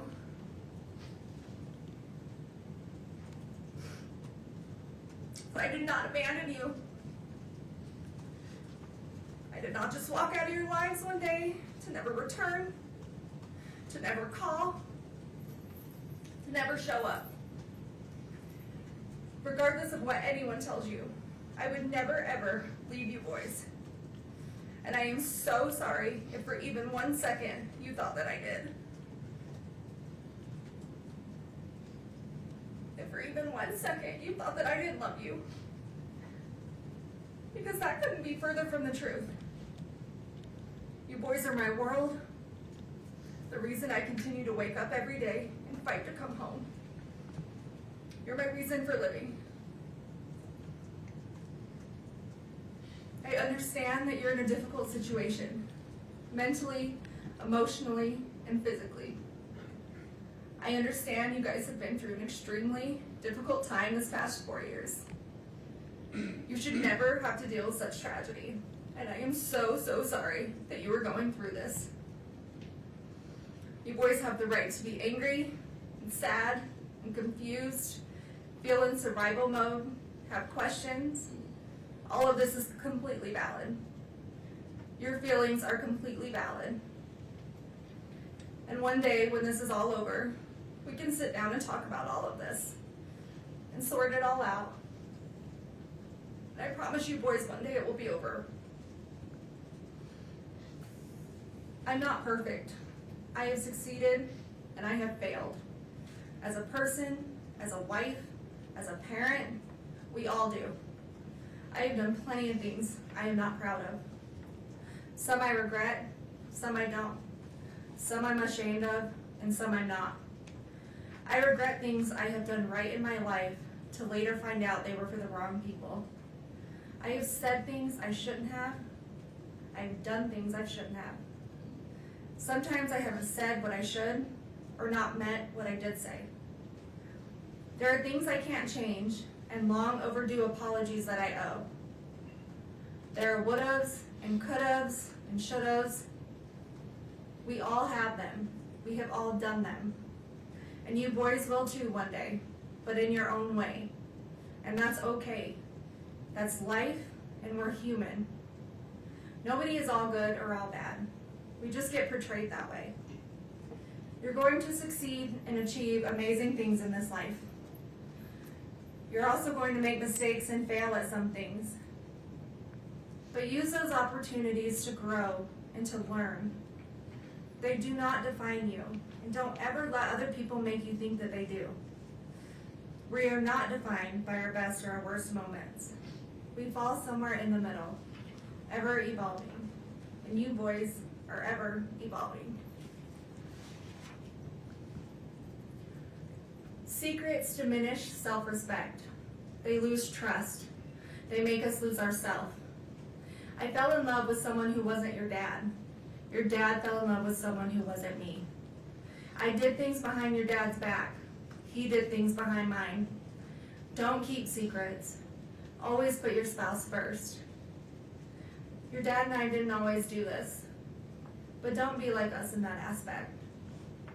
We made mistakes that I know I regret, and I'm sure if he were here today, he would say that there are a few things he regrets as well. Marriage is hard. Marriage takes work. Marriage takes love. Big love. Deep love. And you may think about divorce, and you will have fights, but then you will make up, and you will forgive each other. Because when your love is enough, your love keeps you together. Your love is all you need to ignore the noise. And your love never fails. Sometimes your dad would want to throw in the towel on our marriage, or I would want to throw in the towel on our marriage. But we never did. We always found our way back to each other. I would pick up his towel, or he would pick up mine. We'd hand them back to each other and start again. Because our love never failed. We stopped keeping track of each other's wrongdoings, and we forgave, and we moved on, and we loved. And if I had to relive all of those hard days all over again, I would do it without question. Your dad and I were a lot of things, a mess of sorts sometimes. But we were this crazy, beautiful mess that made us a family, because our love was enough. Our hard days never outweighed our good days. Our weak moments never outweighed our most memorable happy days. We always laughed more than we cried.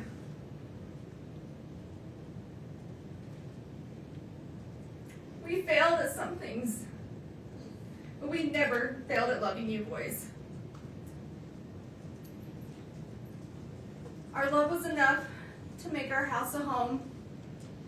Our love was enough to stay together, to raise you boys. Our love was enough to forgive each other when others said that we shouldn't. To do things for each other others may disagree with. Our love was enough to protect each other, even though it may cost us everything. Love can make you lose yourself. Sometimes it makes you do things you know you shouldn't, but knowing it's not wrong at the same time. Because your spouse is your person, and your love is enough.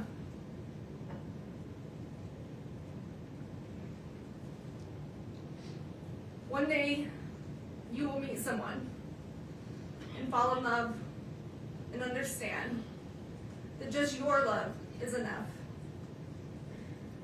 Enough to withstand everything else, the noise of the world, the obstacles, the trials of marriage, the heartache, bad choices, forgiveness. You will understand your love is enough, and your love never fails. Don't worry about what others think about your relationship. Don't worry if they would do things differently. You just love, and you love big, and you love deep, and you protect your love. Your dad and I didn't have it all together. Together we really did have it all, because we had you three. Don't let anyone choose the direction of your life by their opinions and their judgments. Being able to hold yourself together in the worst of situations doesn't make you emotionless. Separating personal and business life and emotions doesn't make you unreasonable. Resentment can get the best of others. Don't let it get the best of you. People will always have a lot to say about lives they've never lived. Live your life the way you choose to live it. Just be safe and be healthy and be happy. That's all that matters.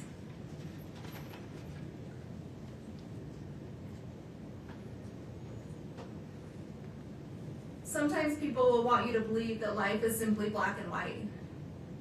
That situations are black and white, but they're not. Life, situations, they are full of color. At the very least, shades of gray. Always question the color, even if you're only questioning the gray areas. Keep an open mind. Question situations and stay curious. You will have some people in your life tell you how their love for you is unconditional. But once your most private life has been revealed, you quickly find out just how conditional their love actually was. Choose the people you hold close to your heart wisely. And always be the friend that walks into somebody's life when everyone else chooses to walk out. Always remember, the only people you owe your loyalty to are those people who never made you question theirs. Every day you wake up, you get a second chance at life. To do whatever you want, be whoever you want, to succeed in all your dreams. Take the day and run with it. It's a blessing. Don't take it for granted. Sometimes you will have hard days when all you want to do is count all the ways things are going wrong or have gone wrong in your life. In that moment, stop, take a minute, take a step back, take a breath, and switch your thinking to count all the ways that it has gone right. All the good that has come to you, boys. All the grace, the blessings, and the love. Remember that anyone can give up on something. That's the easy way out. True strength comes when everyone is expecting you to fall apart, but you hold it together, persevering through the hardest of times. Always persevere. Always prove them wrong.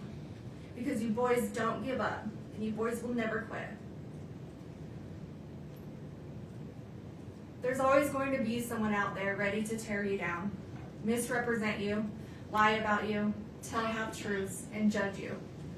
They will judge you on decisions you do or don't make, what you did or didn't do, what you did or didn't say. They will take out of context and twist your words. They will judge you on your emotions or the way you grieve. You may show too much emotion, you may not show enough. They will tell you you're not grieving correctly, you're too angry, you're too sad, you're holding it together too well or not well enough, or maybe you're too ambitious. They will judge you on your demeanor, if you cry, if you don't cry, if you don't do anything at all.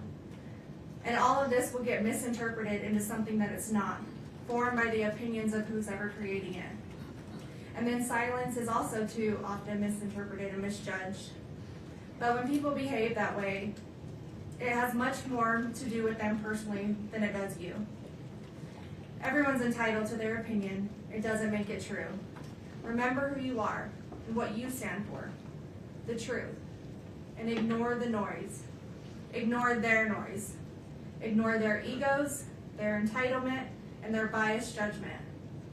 Those who abuse the power and the positions they hold will have a higher power to report to one day, and that higher power holds the final truth, their final truth.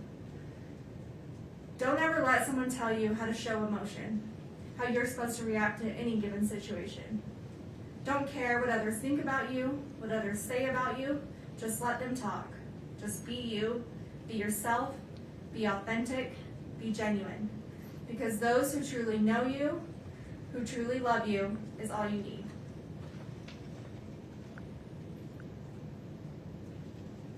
Forgive those who turn their back on you, but never forget. Don't hold hate in your heart toward others. It only brings you down more than it does them. Apologize when you're wrong, even if that apology is long overdue. You can't change what you can't change, and you can't change the past. But you can take accountability when you mess up. Admit when you make a mistake, even when it's embarrassing or humiliating, even when it can ruin relationships, careers, or your integrity. Be honest with yourself and those you need to. But never apologize for something you didn't do. Never admit to something you didn't do. And never beg for mercy for something you didn't do.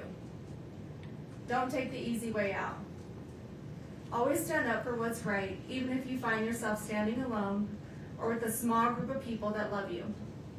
Believe in yourself and be brave. Never give up on your fight, no matter how long it takes, months, even years. Never give up on truth, justice, and the fight of corruption. When something is broken, fix it. When something doesn't make sense, question it. If money is paying for it, follow the money. Your brothers are your best friends.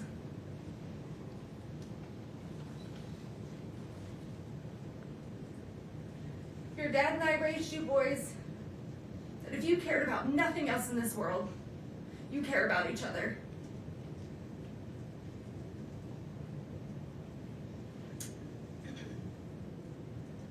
Your brothers will always be there for you.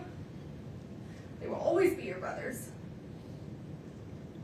You love them. You protect them. You take care of each other. You support each other. You help each other. And you trust one another. You be loyal to one another. And you keep each other safe and healthy and happy. And you stay together no matter what.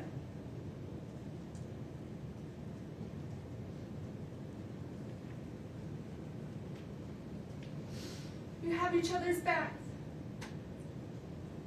Be patient with one another.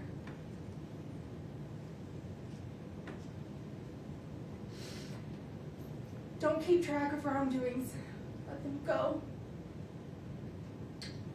Forgive. Move on. Show compassion, empathy toward each other. And never go a day without telling one another you love each other. Because you are never too old, or too cool, or too busy to love each other.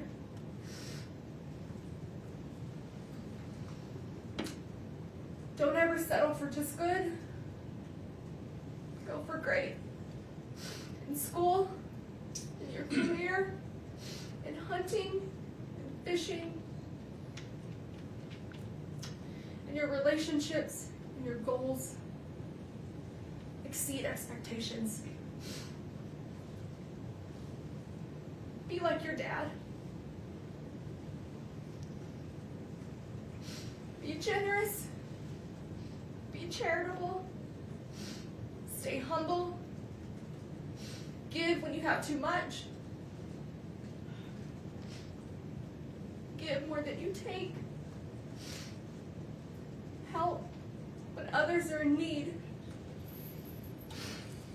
Serve your community. Be like your dad. Never stop learning. Through education, through people, through travel, culture, through business and friends, from your success and achievements, from your mistakes and failures. Be like your dad.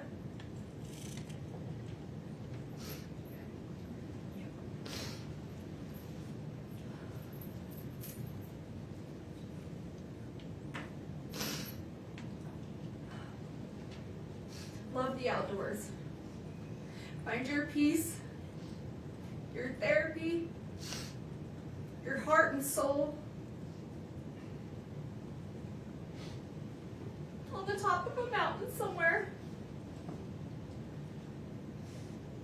where it's quiet, where it's calm, where you will be able to feel the spirits of those that you love and miss the most. Be like your dad.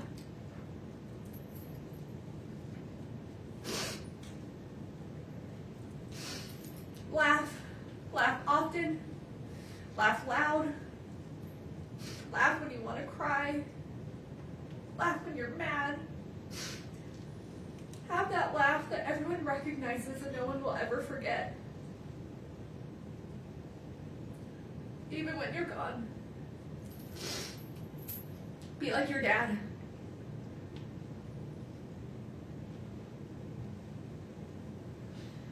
Love your family through the good, the bad, the disagreements,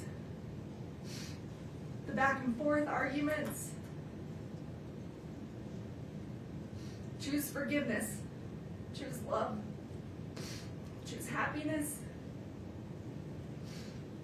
Be a loyal brother. Be a noble son. Be like your dad.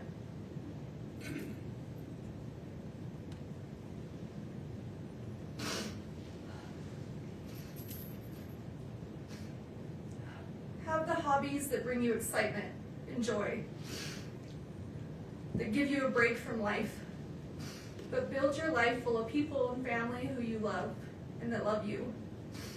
Build a family that makes you happy to come home to every day, with a career that makes you hold your head high.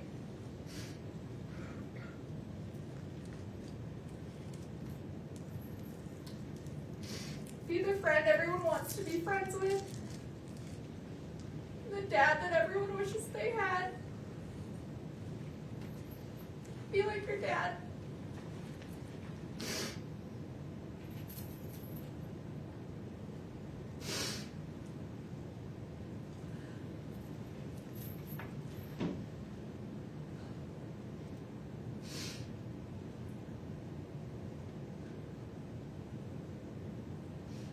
As your parents, your dad and I wanted to give you every opportunity or choice that we didn't have.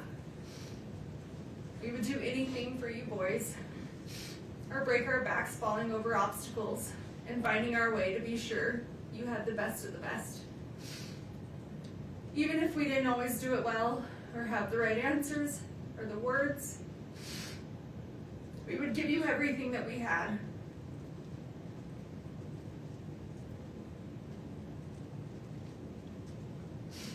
But the one thing I can't give you boys are the answers that you want the most. Because I can't give you something that I don't have. An explanation that I just don't know.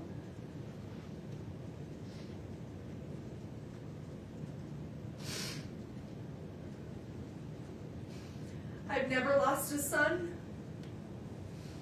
I've never lost one of my brothers, a nephew, or a best friend.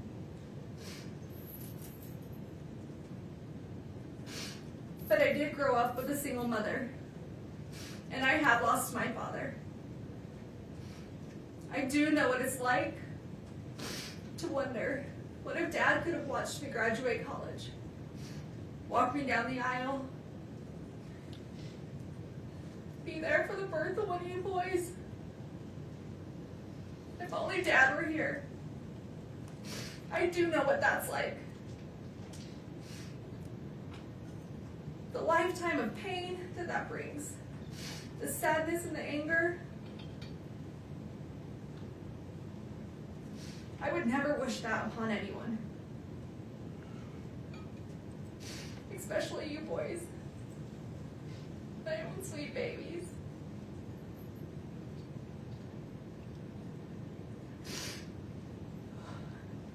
It's a lifetime of what ifs and if onlys, an empty hole in your heart where your dad's supposed to be. He's supposed to fill. He's supposed to walk through life with you, with us, with our family. I do know what that's like. So murder, an attempted murder, 4 years later, and it's still hard for me to say those words out loud. They get caught in my throat. I turn my stomach, and I try to avoid them as much as possible, because it makes me physically sick to think about. But still to this day, I can't believe this is real sometimes. That this is our life. That this is my life. Convicted of taking one of the people out of my life who filled it the most. My husband, the father of my children,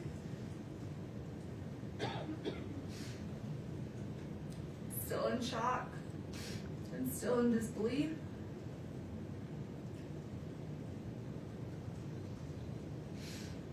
Accused and now convicted of such a heinous crime. Potentially costing me to never see you boys again. I just lost both of their parents, and there's no textbook answer on how or what we're supposed to do, how I'm supposed to react or move forward. And I'm so sorry you boys are being pulled through the middle of this absolute chaos. Between two families fighting that both love you so very much. Trust and assets, our home, none of it matters. You boys are what matter.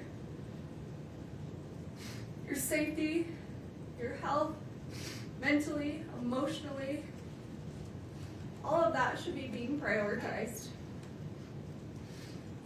I will and have always prioritized your safety. I am your mother, and that is my job. And for anyone to scare you otherwise is just cruel and heartless.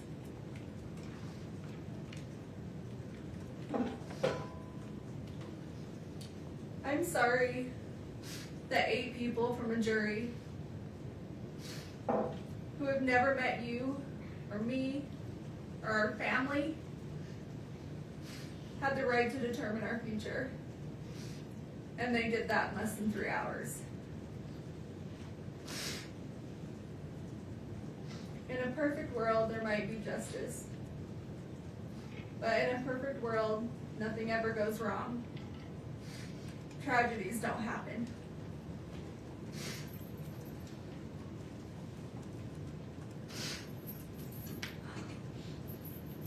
Some think a verdict or the sentencing will be the answer that they seek or that they need, but it won't. It will only give them something else to think about for a while. It may help to disperse some of their hurt or their resentment, but it won't relieve it. This grief will outlive us all. The hundreds of lives that this has affected. The lifelong trauma you boys have suffered this last 4 years will outlive us all. You haven't had to just endure losing one parent, but losing 2. And no child should ever have to go through that, especially when one was an unforeseen tragedy. and the other based on injustice and a system we're supposed to trust.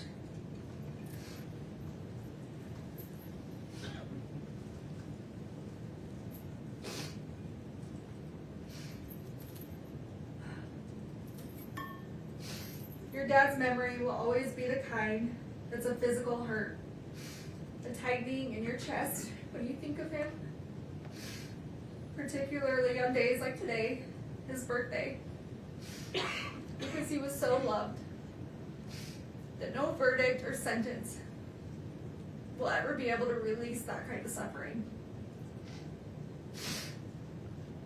I'm broken without your dad, broken without you boys. God did not put me in this world to take a life. God put me in this world to give life, your lives. And I don't know who or what I'm supposed to be if it's not a mother. Your mother. And as much as you've been influenced into thinking that Dad was murdered, that I took your dad from you, that is completely wrong and an absolute lie. And the thought of that is still as absurd today as it was 4 years ago. And just because someone may not be perfect, that's a far reach for them to be capable of murder. To kill someone, our someone. Your dad was in physical pain. A lot of physical pain. And just because some people didn't know or didn't want to see certain things doesn't mean they weren't happening or they weren't true. He would have never left us intentionally. And I would have never taken him from you, from us. He was the glue that held us all together, that made us us.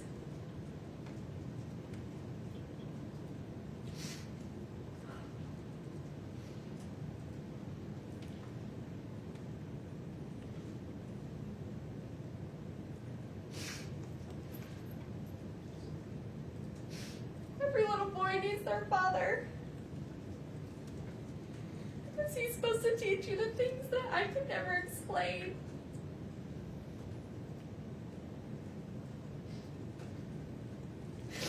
He's supposed to teach you and do things with you that only a dad can do.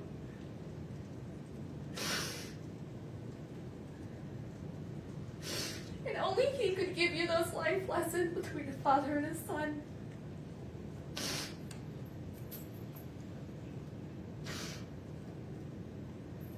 I would have never taken that from you boys.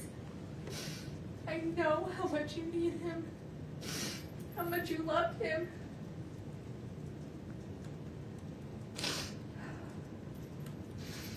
How much you aspire to be just like him.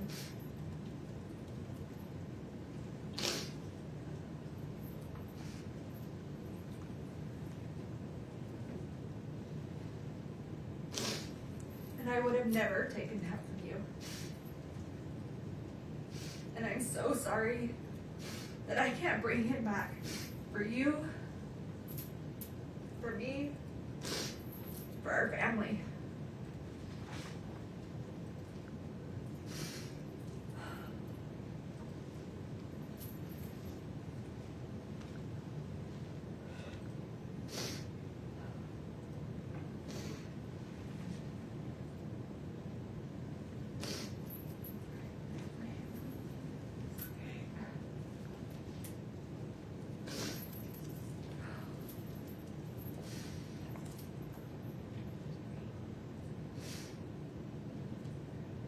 I can beat myself up all day about how I could have been a better person or made better personal choices.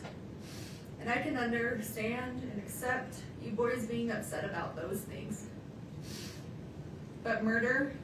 No, absolutely not. I will not accept that.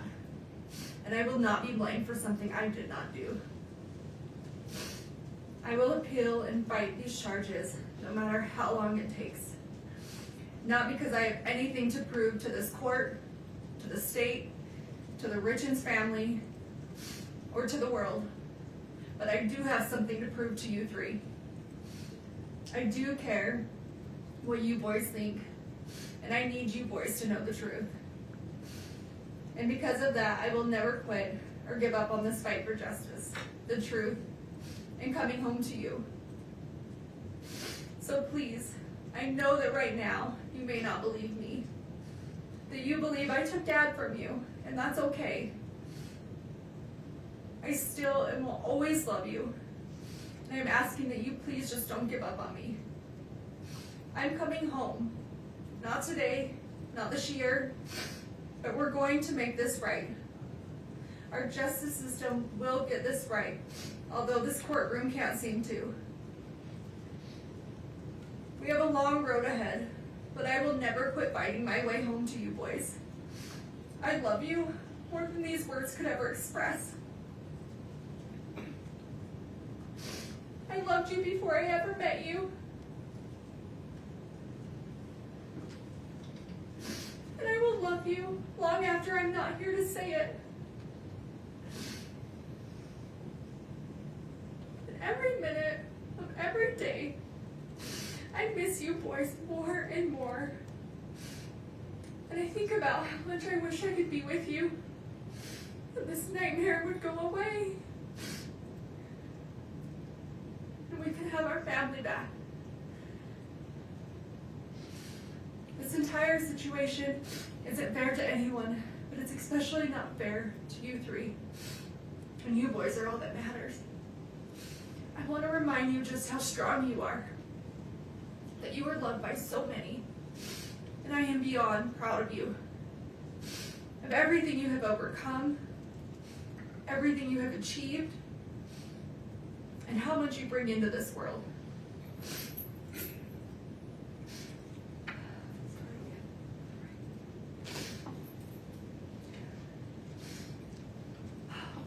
You boys have been through so much, and I wish I could take away all your sadness and all your pain. Tell you how much Dad and I love you, and that everything's going to be okay.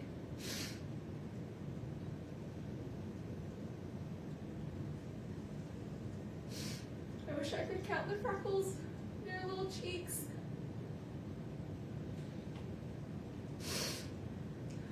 Read you books before bed.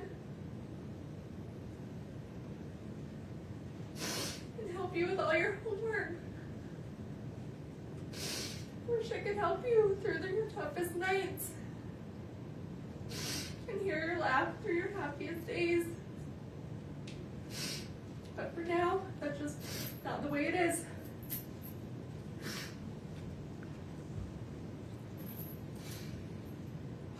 We have to be strong.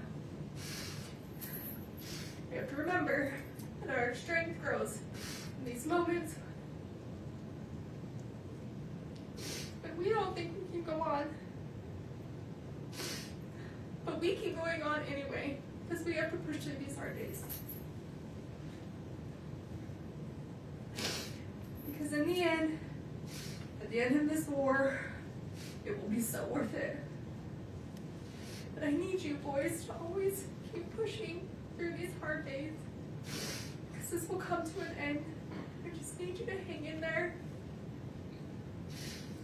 Listen to your little hearts. Listen to your little bellies for the truth. Before you were told who to be and what to believe,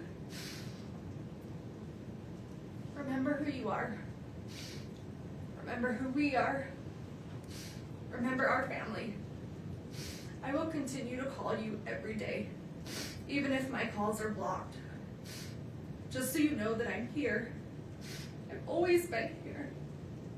And I will always be here. My cards, my letters, they will never stop. I will never stop. I love you forever, Mom.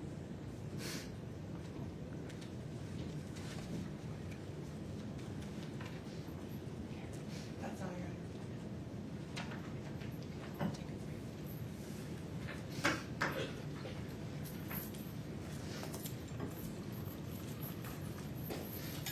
All right, ladies and gentlemen, a fair reminder. While inside the courtroom, everyone involved in this process must be treated with respect. We cannot have any outward reactions inside the courtroom. If any of you feel overcome with emotion, frustration, anger, whatever, of any kind, please remember just to look down. Keep your hands folded in your lap. The court has considered the following information: the evidence, information, arguments, and recommendations provided by counsel on the record today, victim impact statements and other statements made on the record today regarding the appropriate sentence, and the pre-sentence investigation report as corrected on the record today, including the numerous statements attached to it.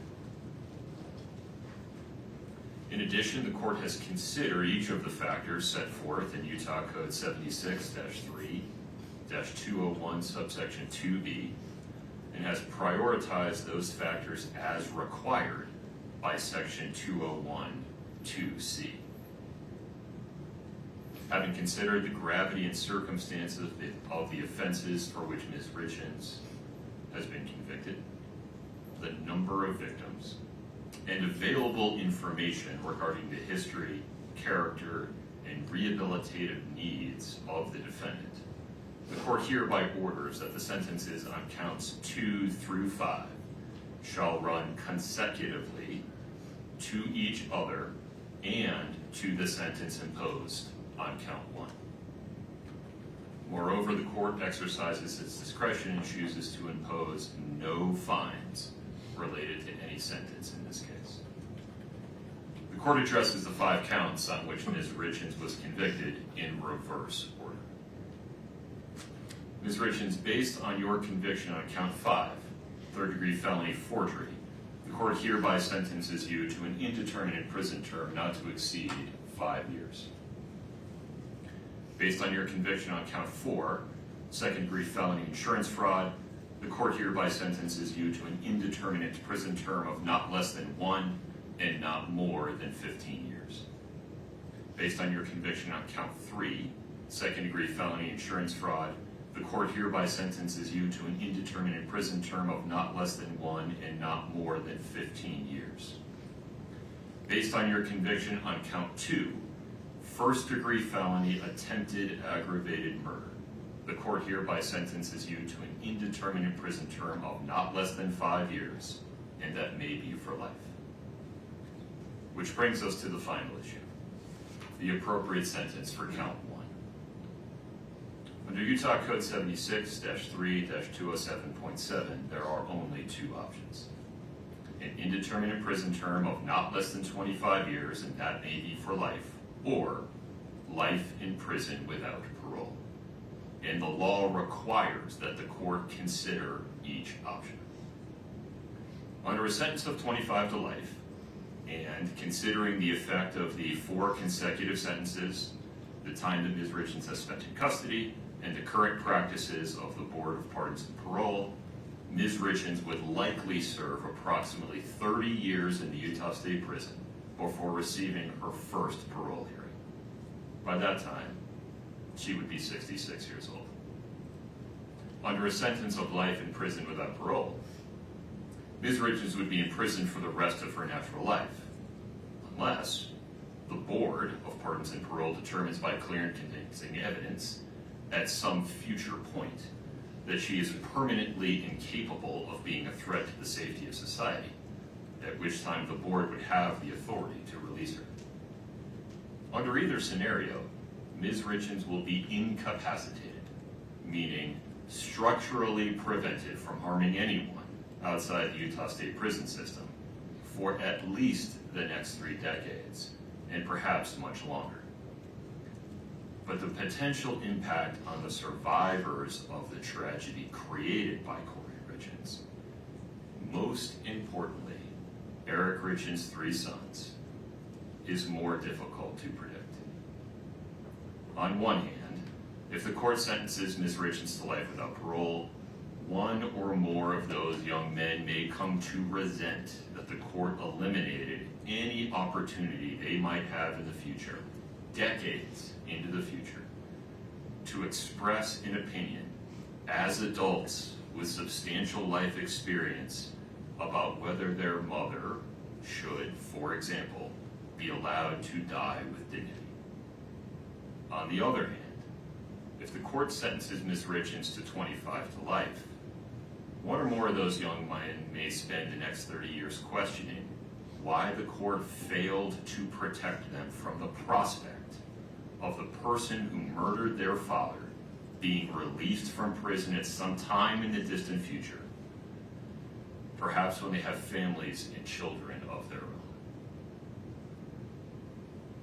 The court's contemplation of how those young men may come to feel about today's decision some 30 years from now comes from a place of genuine concern for them and humility regarding the court's inability to predict the future. Sitting here today, it is simply not possible for anyone, not even those young men, to know how their view of this case may evolve over the next several decades. My hope is that every person affected by Eric Richins' death will, over time, find their way to a state of peace. As for today, the court's duty is to make a decision, a weighty, long-lasting decision based on the best information available today. And the bottom line is this: Kouri Richins was convicted unanimously and beyond a reasonable doubt of attempting to murder Eric Richins, her husband, and the father of their 3 children. And then, having failed in her first effort of spending the next 17 days not changing course, but doubling down, preparing to try again, and ultimately completing the act through the administration of poison. And for what? Money. All for pecuniary gain. A person if convicted of committing that sequence of acts in that way and for that reason, and who causes the absolute tragedy that has befallen Eric Richins' sons and family. A person convicted of those things is simply too dangerous to ever be free.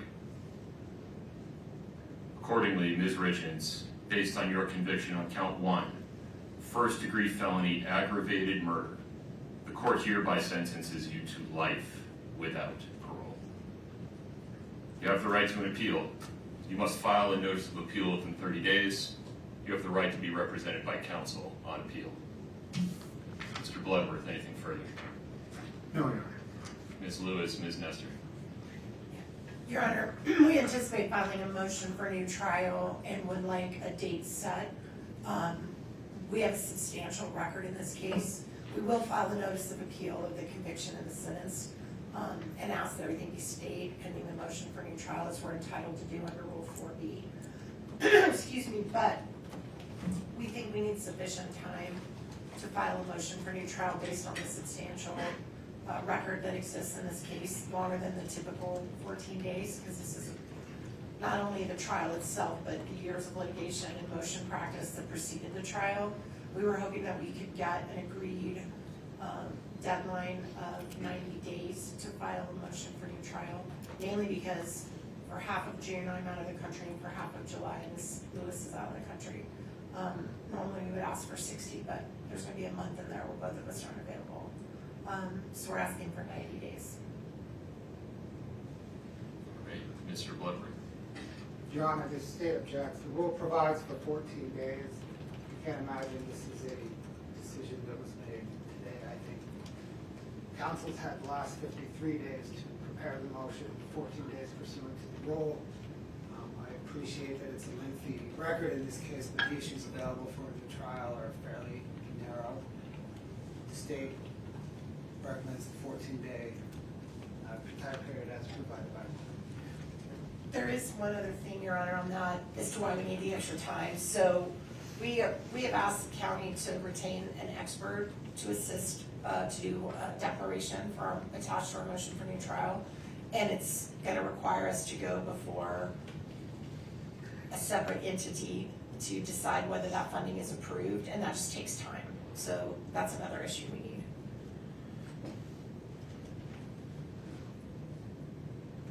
I feel like there's more that I need to know in order to make this decision.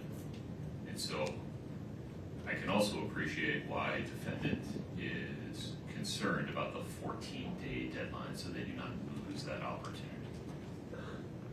Sitting here today with very little information and the state having very little opportunity to respond to this idea, I'll extend your deadline to 28 days. But within that time, if you want to file a motion to extend it, Ms. Nestor, with more detail, you have 14 days to file that motion.